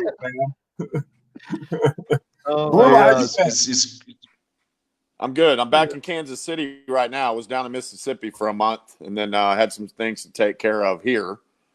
And then I'll probably head back to Mississippi probably next week. Oh wow, nice, man. Emily's doing good. She's doing good. Yeah, they're still serving food curbside and trying to keep that afloat down there. Great time to open a restaurant March 6th, right before everything went crazy. But they're trying. Good time. Good. Okay, so that's crazy. How's Chicago? Yeah, man, Chicago's all right. It's weird. I've known a handful of people that have gotten it, obviously, so it's strange when they like some of the symptoms. But for the most part, I mean, we've been on lockdown since the week before St. Paddy's Day. At least like myself, my office, that kind of stuff. And then that Monday of St. Paddy's Day, we've been in full flesh. So it's been about 5 weeks now. So it's all right. And finally, like today, the weather's turning. The hurdle was not only were you in quarantine, but it was like 35 degrees and snow. So you couldn't do anything. Wow. Yeah. It's just, they were awful, just awful. But yeah, for the most part, everybody's good. Everybody's safe. And hopefully this thing's starting to get out of here a little bit. Listen, let's say hello to Sheppy. I want you guys to say hello to him live. And he was the only one from Africa with a good connection, because I struggled for an hour with the other two guys. I had to change everything. I invited Alferio to join the conversation. Alferio, he wasn't fine. And at some point he had to quit because the police was behind him and he was on the car on live stream. Welcome to Africa, man. Welcome to Africa. Wallace got drama. How are things down there for you? Sheppy? Everything locked down as well? Well, you didn't watch the live. Well, this side, come on. This side is not bad. We just had a few cases, about 23 confirmed cases, and only about 4 people have died. So it's not that bad. But we are still under lockdown also until the 3rd of May. So we just, not everybody is allowed to go to work. Just a few people have clearance to go to work that have essential services, they're the only people that are going to work. So they're just trying to monitor everything and make sure that everybody's safe. So we're just waiting for the 3rd of May and hear what the government will do, announce, and take it from there. Yeah, I think we're May 3rd here in Kansas too, and then they'll determine, who's allowed to open up. Yeah. Got it. So yeah. All right. It's Sheppy, yes. I hope, as I said, I told to Daniel that we can see each other in the fall, because I don't think we're going to be able to travel internationally before that. But I hope I can see you at some point in the fall and start working together in some development thing as well. No, that'll be great. Yeah. So yeah, we'll keep waiting for that, and keep praying for you and your family to stay safe, and Stay healthy. You know, don't put on some weight, Andre. Okay, stay in No, shape. no, no. I'm okay. Hey, Sure. Mark Carrillo from Spain say, hey, Sheppy. He say hello. I'm gonna talk with Mark tomorrow. Oh, Nice. okay, all right. So yeah, so I'll try and live watch the live streaming and see you and just see what's happening. Probably will be a better connection tomorrow with the European. Yeah, definitely, maybe. Because I finished struggling yesterday with Thailand. I will explain you, Okay. DJ, when we finish this. And today was like a mess. The first two calls was a mess. Yeah, but you're used to it. So when you come to Africa, you know you need to adjust and always have a plan B and a C and a D if you can put it in action. So. Of course. I'm glad that I tried to add some notes here, but I said, okay, it's Africa. It's time for Africa. You just in Africa you just have to go at the top of your head. You know, just go with the flow. Don't stick on your script or anything like that. All right, my friend. Sheppy, good season, man. Stay safe. Yeah, great to see everybody. Glad that everybody's safe. So please stay safe. Keep praying for you guys and your families, and hope to talk to you guys soon, eh? You as well. You as well, Sheppy. Stay safe, buddy. Good seeing you. All right, thanks, man. Cheers, eh? Cheers. Bye. Ciao, Sheppy. All right. Prost. All right. Later, man. Bye. Okay. Yeah. Let's kick him out. All right, now we are three. All right. First of all, welcome to the social to DJ Wabbing. You are the first time your introduction with the social net. No. I have a Twitter account that I just follow things. That I follow things. Yeah, I've never posted officially. He's got a burner account. I got a burner Twitter account, man. I opened Instagram 2-3 days ago. I didn't post anything yet because I have to learn how the application works. So it's Josh easy. And Nicole are trying to. And you press post. Yeah, but you know, I'm a bit more social than you. I'm trying to learn how to be social. Yeah, right. I was saying that the connection was terrible now. Think about the webinars that I will have to do with Africa. If it's going to be like that, it's a way. Who was on there? So you had Sheppy. Who else? I called the first one I tried to call was George from Uganda. You've been to No, you've never been to Uganda. But I know George because George was in Tanzania as well. So was him, and we couldn't even speak a single word. Zero. Wow. And then I throw in Daniel that was in and out. At some point, I couldn't hear his voice, or he disappeared. And then when I finally introduced those two guys, Daniel and Sheppy, they were talking fluently each other and with no problems of connection. So I said probably Daniel was joking with me because with me we couldn't speak, and when Sheppy was in. But hey, listen. Yesterday I called Kang. Yeah, but hey, it's still. What happened to Bloom? Right here. Okay. You are like. Was I sitting that still that you thought I froze? I never. Look at that. So Kang, I messaged him. Hey Kang. I will call you in 2 hours. Let's do it in 2 hours. He said, okay, what time is there in Thailand? Just to understand the time. He said, 2 o'clock. I said, no, it's 3 o'clock in Italy. You live in Thailand. It's Asia. Cannot be early than here. I was like 7:50, something like that, but okay. And that was funny because I asked him, what's the situation? He said, lockdown. Okay. So no sport, nothing. And I said, but tell me about the level of baseball in Thailand. He said, no play, lockdown. Okay, I understand. It's you say Chorbao? Chobao. Chobao. Chobao. That's Janjo Chobao. John Joe. And then I Did you guys, start with Andrea? Did you have a translator on the phone? Because Kang, Kang doesn't. You don't speak. No. He said, no, I'm good. It was writing perfectly. So I said, maybe he has his wife speak English, or maybe he learned how to speak English in 1 year. Maybe there were subtitles at the bottom of the screen when he was talking. No, listen. That's actually genius. That needs to happen on Snapchat. Snapchat or like Zoom conferences. Anything. Just get zoomed in and then subtitle it. Your voice to text works. How come it can't do subtitles? Because a lot of times, you know how it is. You got to grab the phone if you're somewhere where it's loud. Yeah. And that's my invention. That's my $1 million invention that someone's going to steal. Right. That's probably already available. So I asked him, okay, let's talk about something different. I never been to Thailand, even if me and DJ plan to go, but we never been there. So, so I said, if I want to go there, which places I should go? He said, no, you cannot go. It's lockdown. Not right now.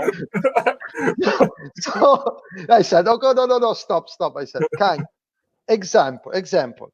Okay, example. If tomorrow I want to go in Thailand for a vacation, which places you recommend me? He said, you coming tomorrow? I said, oh, okay. So, bye, Kang. I said, thank you. Kang, good conversation, buddy. I'm out of here. So we actually had a trip booked May 7th to go see to go to Aruba to see Eugene and that whole crew down there that we obviously had to cancel. So that sucks. Wow. Who, you and Emily? Emily and I and my dad and my brother too. So we were all going to go down and see him, and we had a VRBO house on the beach, and we had already set up a fishing charter and all that kind of stuff. So that's too bad. That'd have been fun. King was going to join you guys.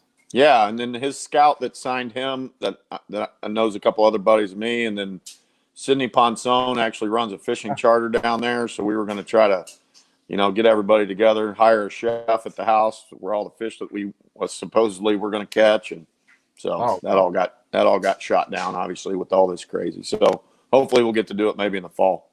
That would have been fun. Yeah. Hey, look at that WBSC polo song. Looks good. I told you. And it fits because I've lost 40 pounds. So, dude, that's a lot of weight, man. Is that all since the new year? Yeah, January 1, I was 256. Yesterday, I was 214. Jeez, man! Congrats. So if there's one good thing comes out of this, it's that, I guess. And I say it's not kilos, huh? It's pounds. Right, pounds. No kilos. No kilos. So you said you spoke about the situation there. Yeah, I was talking with these guys in Africa. I wanted to ask them how they face the fact that they cannot work, because DJ, you've been in Africa and you know the situation there with those guys that try to survive day by day. Most of the people selling like bananas on the street or like peanuts. And I said, if you cannot go out and do like that, is the government support you guys or what happened? And they said, no support, no. So nothing. The other day, a guy from Kenya said, we are more worried about food than the virus. So we have to go out and try to do some stuff and make some money, even $2 to buy some food and eat. Wow. So, yeah, it's crazy, man. So the governments aren't helping with anything in Africa? No, that's what they told me. Wow. That's what Daniel told me. Yeah. So I mean, the situation's got to be globally, though. It's got to be the same. I mean, that's probably different varying degrees, but it's the same level of in terms of the economy's crashing everywhere. Like no one's employed. I mean, the U.S. What was it, Bloom? 26 million unemployed.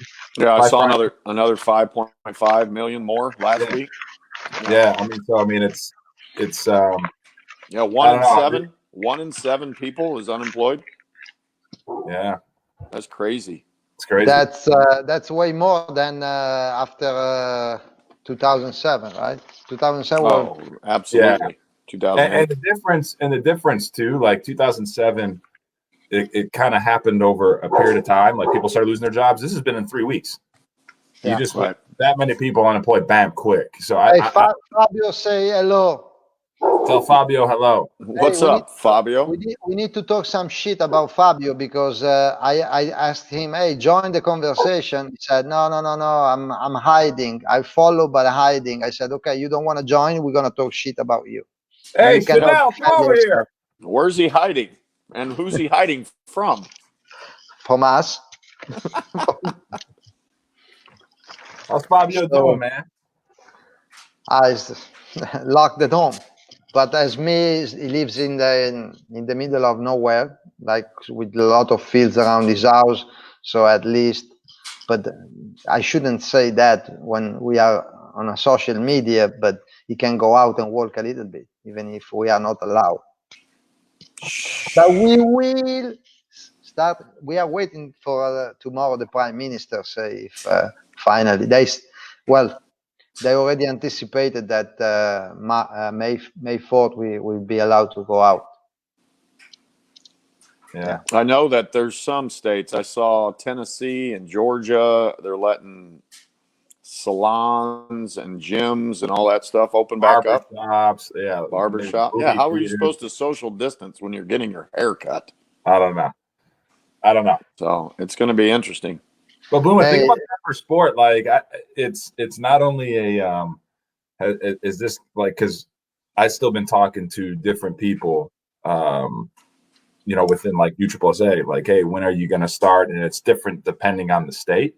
Right. But I have a question. There's a lot of questions when you start talking about amateur events. Like, how can you open it up from crowd control to dugout issues to water coolers and dugouts to team snacks? But how about as simply as how can you possibly social distance with a batter, a catcher, and an umpire? An umpire. Yeah, it's right there. I mean, I don't get it. I don't know. I don't know what they're going to do or how they're going to spin it. Or I think we're not lucky, but we're different in the fact that we're a non-contact sport for the most part too. So that's better. Yeah, that's better than some of the alternatives with basketball and football. Everybody being banging bodies into each other all the time. I mean, I don't know. Yeah, let's go. Well, let's see what's gonna happen. But we are studying like the protocols to start back the season here. So start back to start because we never started. But I don't know. Especially Andrea, is that every level, or is that just? They are talking first as the senior, so adults, and then see what the kids can do. But I'm still thinking that probably not a lot of parents will allow their kids to go to the stadium, to the field, and practice and play. I'm not like that. I mean, if Josh want to go and practice and play, oh sure, no problem. I don't want him to live with the fear of something. He's already at home since 2 months, more than 2 months. So these kids have to do something at some point. Yeah.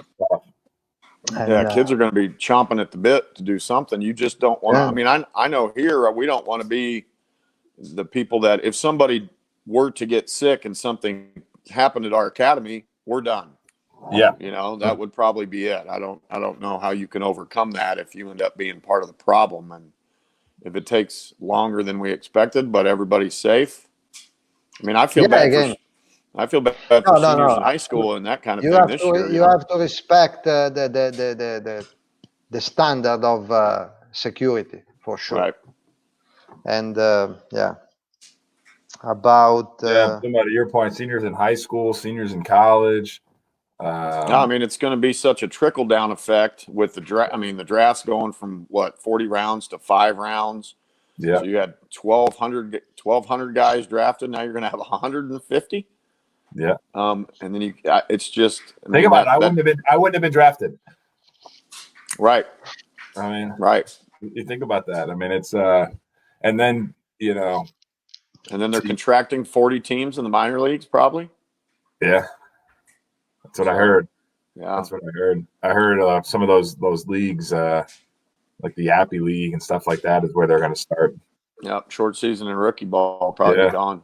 But I said to a couple of the kids that I was talking to a couple of kids last night that play in college, like in one respect, it hasn't changed any because you have to be a good player to get the opportunity to play at the next level. Mm-hmm. You know, so that doesn't change. So now you just got to be even better. Yeah. So keep working harder, keep busting your ass, and you know, get that opportunity. So, and have fun doing it. I mean, that's the thing that I've tried to stress to anybody and in our group and all this is just to expand the game of baseball across the globe. It's not necessarily about going pro. It's about having fun in the sport, you know? Right. Yeah. So, hey, listen, I was thinking about funny stories with us three, and some of them we probably cannot say live. We start doing clinics together back in the day, so I don't know if, but I was closing my eyes and say, hey, what is possible to talk about Bluma live? I was like that, and the first thing I remember was the figs. Oh my God. Not good. No, shit the sheets. Oh. I'm glad Andrea was not in Prague. Well, we might not be on this call. Our first one? Yes. Oh man. Yeah. That was tough, man. Was worse than the figs in Prague? Well, I don't know. Worse, better. Yeah. Interesting. Yeah, we won't rehash that Prague, on here. Andrea, so yeah, so you know.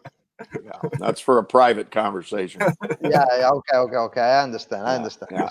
No, figs were not private, but it was a little bit disgusting. No, I don't know whose idea that was. Who's some kid or yours not telling me?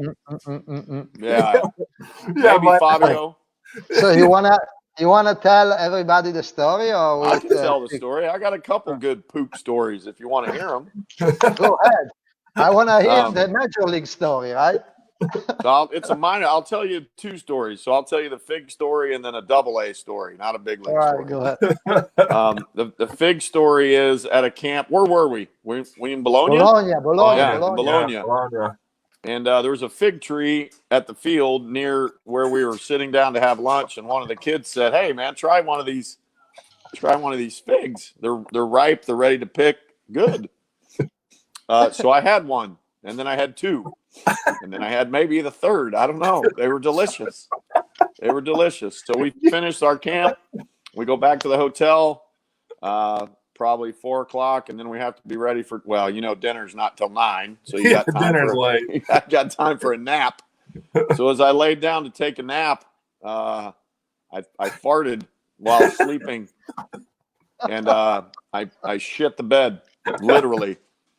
Didn't know figs gave you diarrhea. So learning experience. So I had to bundle up the sheets.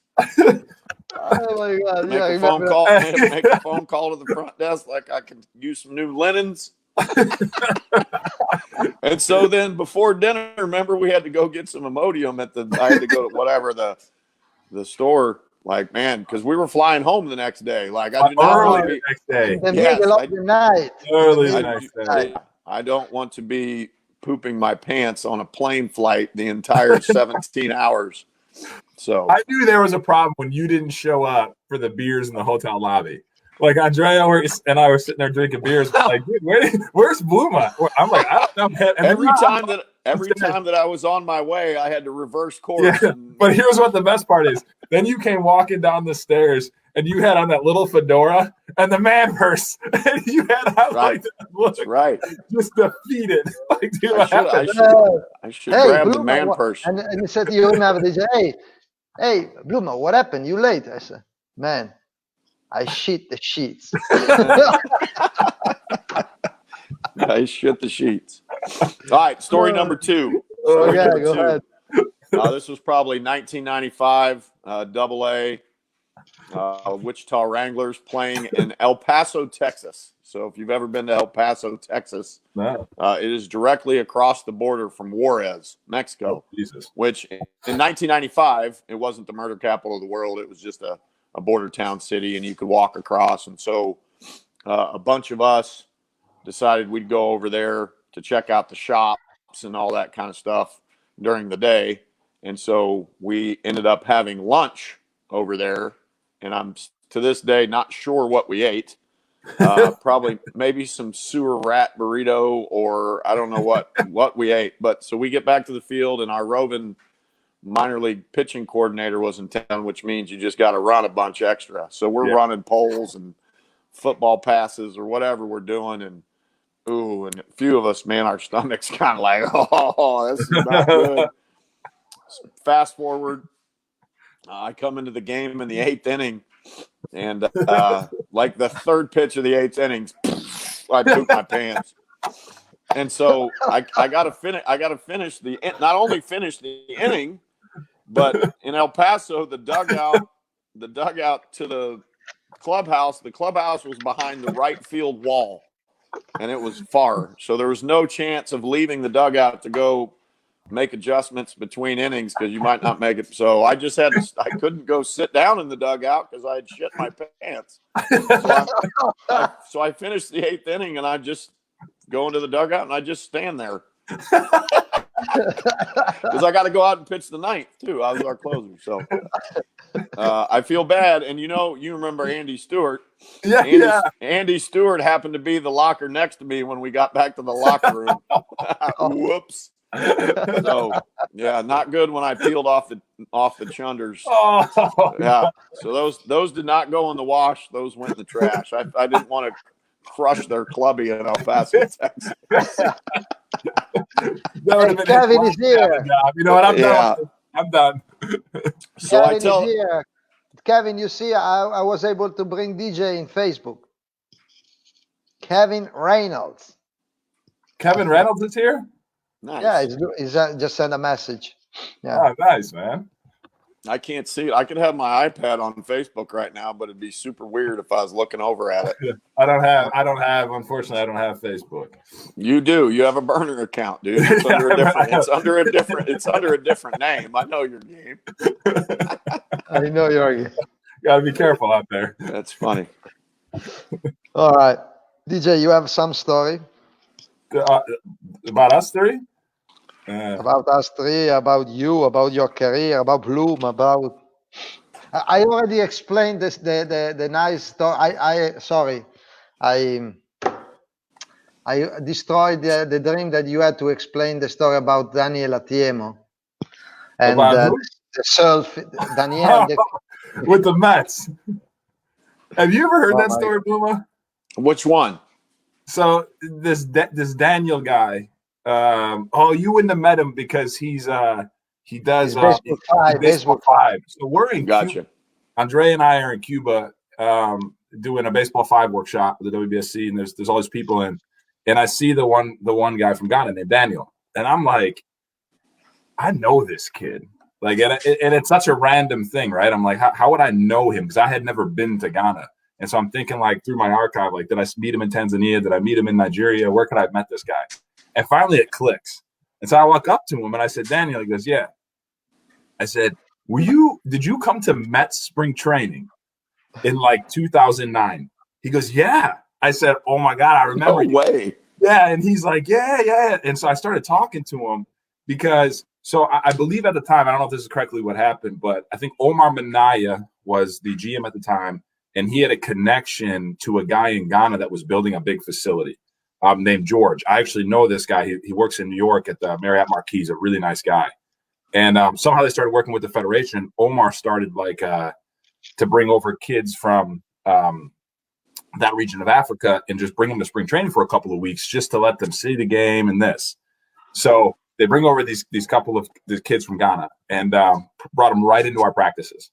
So nice guys, like it was a fun few weeks, but the best was we decided to bring them to a AAA game in spring training. So they're on the bench, we're playing the game, and we're in Jupiter.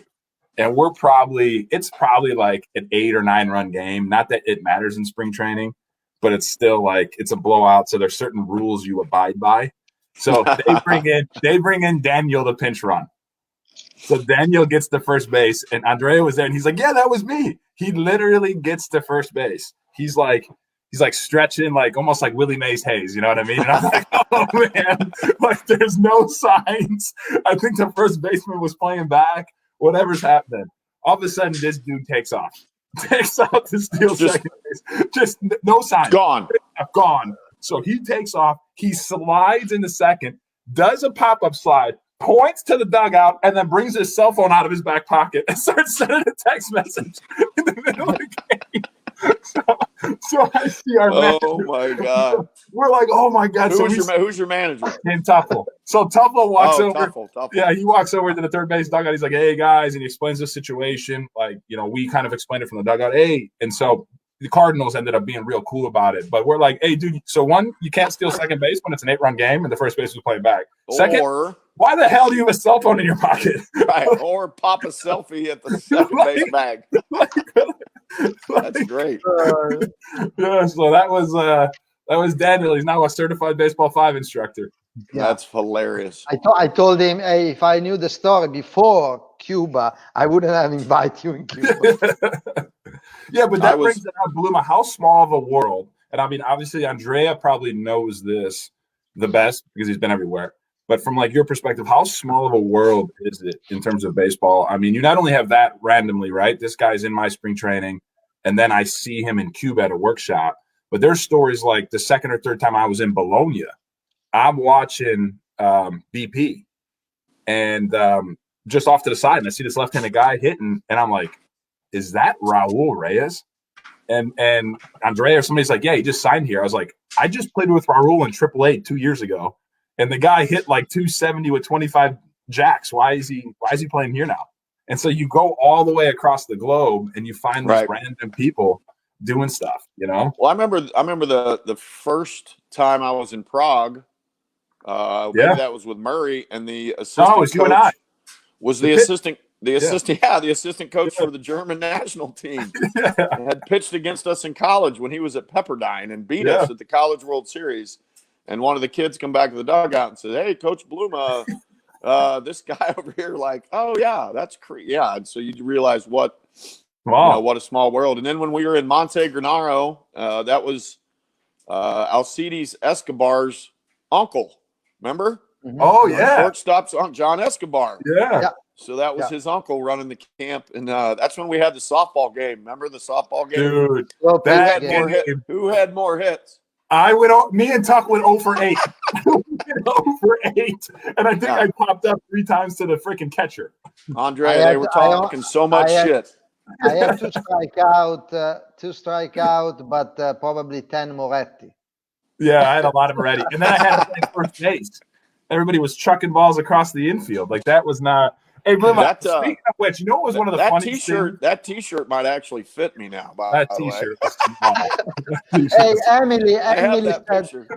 Emily said, I only wish Andrea and DJ had matching outfits on. Come on, Emily. A few times it's happened. A few times. But hey, Bluma, remember when we were in Czech Republic? This was, I don't know why I found this so funny. Like, it was our first time in Czech.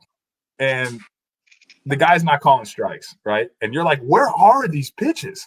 So finally you went to talk to him. You're like, hey, where are these missing? And the guy goes, oh, no. They were down the middle and knee high. The low ones are tough to hit. So you were just calling them balls. like that's your explanation? Yeah, you came back to the dugout with like this defeated face and go, what do you do? What do you say? Just wear it. I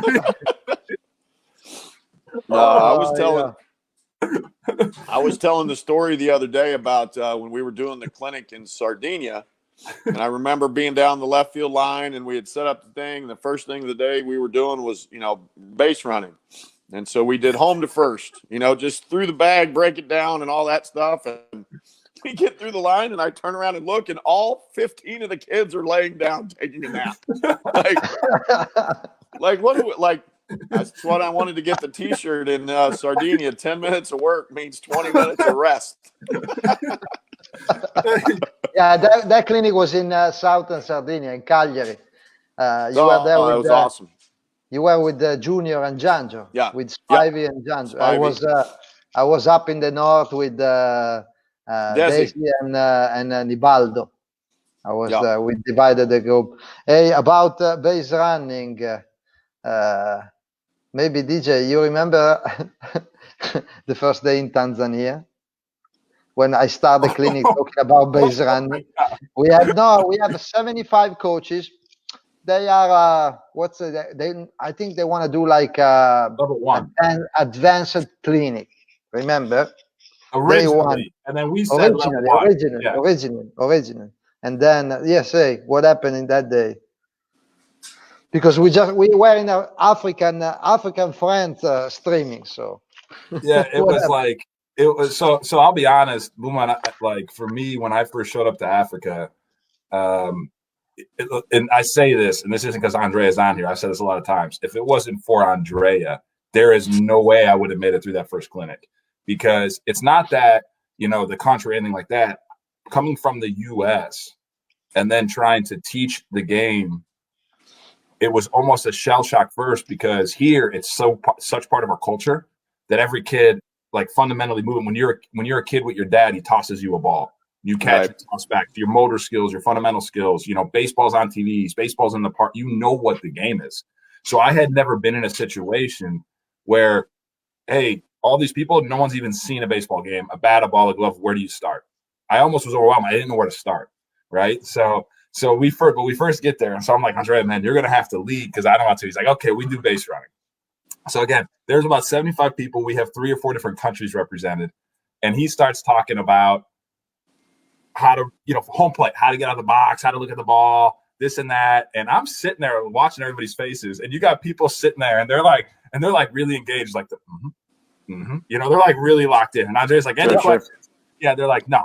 He then goes to first base. Okay, when you come out of the box, here's first base.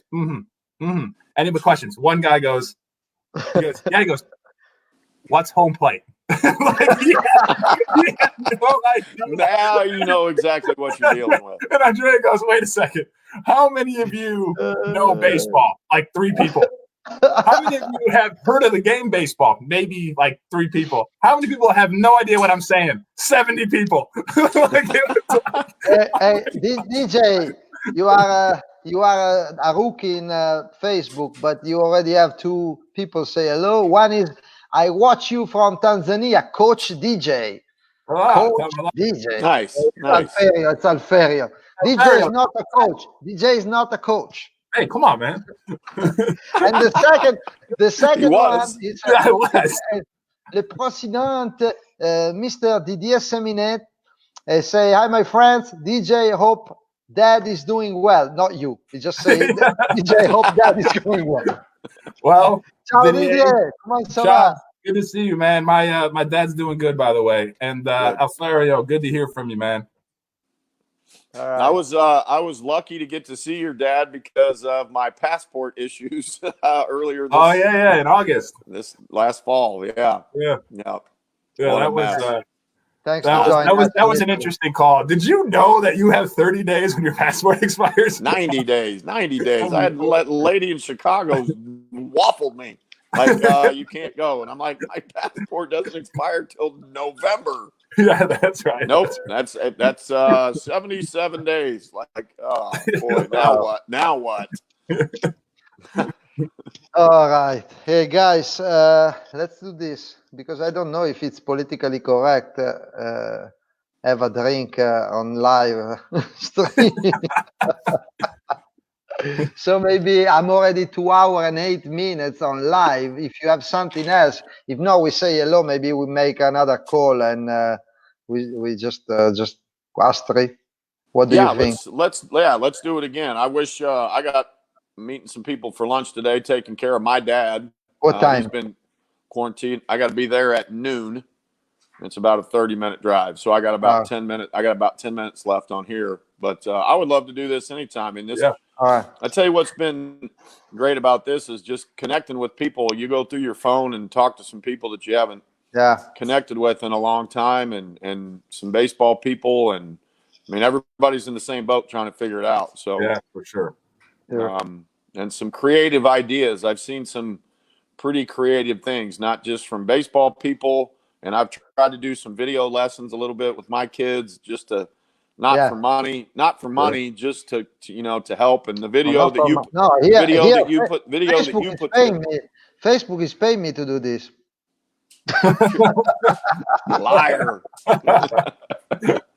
I wish I had Instagram. I wish I had Instagram. I don't even have Instagram, but if you have Instagram, are you getting paid? Are you an influencer? Andrea is an influencer, mostly for shampoos and hair dyes. And man purses. I try to spend my time and connect the people around the world, but it's already 2 hours and 10 minutes today. Huh? That's awesome. Well, I appreciate that's because an hour and 50 of it you couldn't get connection with Sheppy. Sheppy was the only one good. We have tried Macho Man. Macho Man is gone. I want to time. I need to find Macho Man. I don't know if I have his Facebook. He might have to climb to the top of a tree to get a signal or something. Maybe at least he can use the new phone he bought in the US. Right? Well, he texted me. So he texted me like 2 weeks after that and said that it didn't work. What? No, because it was locked or something. So I went back and. So we were talking about a problem, financial problems in Africa. He spent like $1,000 for a smartphone they couldn't use it. Yes, so I ended up connecting him. I ended up connecting him to Walmart where we were at, and so he could call the. I don't even know, but did he get it working? We got it worked out. I think so. Eventually. Wow. Man. That was funny, man. You turned into a straight Uber driver for like 3 days. Like malls. Well, after I got scolded the first night because I accidentally gave Luis the van. Whoops. My bad. He's driving around the van. I'm like, dude. My bad. Hey. I didn't know I was USSSA Uber Eats guy. But no, and Kelly, Eddie, and my brother had a blast, and I agree, them coming down for dinner and hanging out with everybody. Yeah.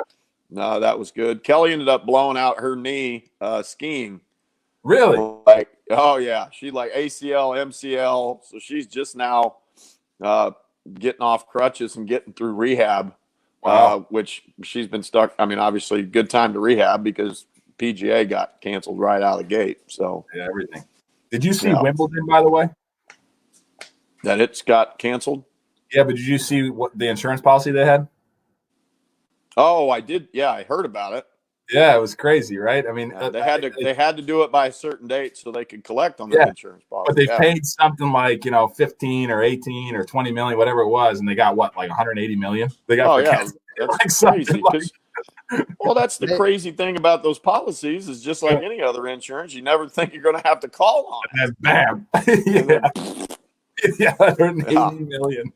Ouch. You talked to him lately? I did. You know what?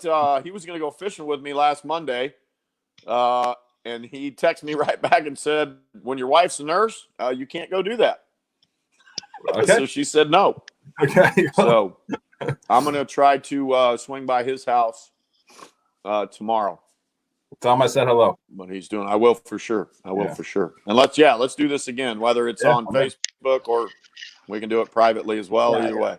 Yeah, I miss it. As I said again, I don't know if we can drink actually on a live stream. I mean, you can. Yeah, you can do whatever you want, Andrea. Know whether you should. Yeah, just hide like Fabio. Maledetto Fabio, perché non ti sei unito? You don't know whether this is water or this is iced tea and Tito's or if this is beer or a mimosa. It's 11:15 in the morning. So. It is Sunday brunch day. Sunday brunch. Yeah. I have my Guinness. One more Guinness I have. Then it's over. Your Guinness? Yeah. So go get more. Yeah, I was supposed to go to buy today food, but the grocery store is closed. It's Sunday. It was open only in the morning. Boy. Yes. All right. Well, let me know anytime. Tomorrow I call Marco and I will joke about his way to park in the van. Oh, yeah. I'll send those pictures. We need to post those pictures. The parking. I forgot about that. You know what you do? Take a bunch of Italians to an Italian restaurant in Florida. Yeah, on the beach, a fast food Italian restaurant on the beach. Hey, tomorrow I'm going to talk about that as well with Mark. That was a delicious margarita or something you had. Remember, it was whatever drink I got was lemon basil, whatever. Like margarita or martini or something, but it was good. Or like Fabio say, or tsunami. Tsunami. Yeah.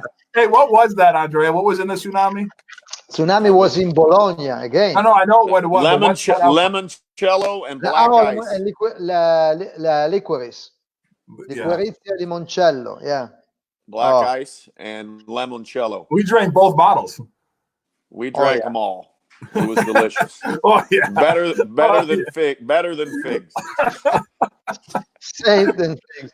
Hi guys, talk to you soon and hope to meet you on the field. That's Fabio. Yes. Fabio, same man. All right, love you guys. All right, see you, man.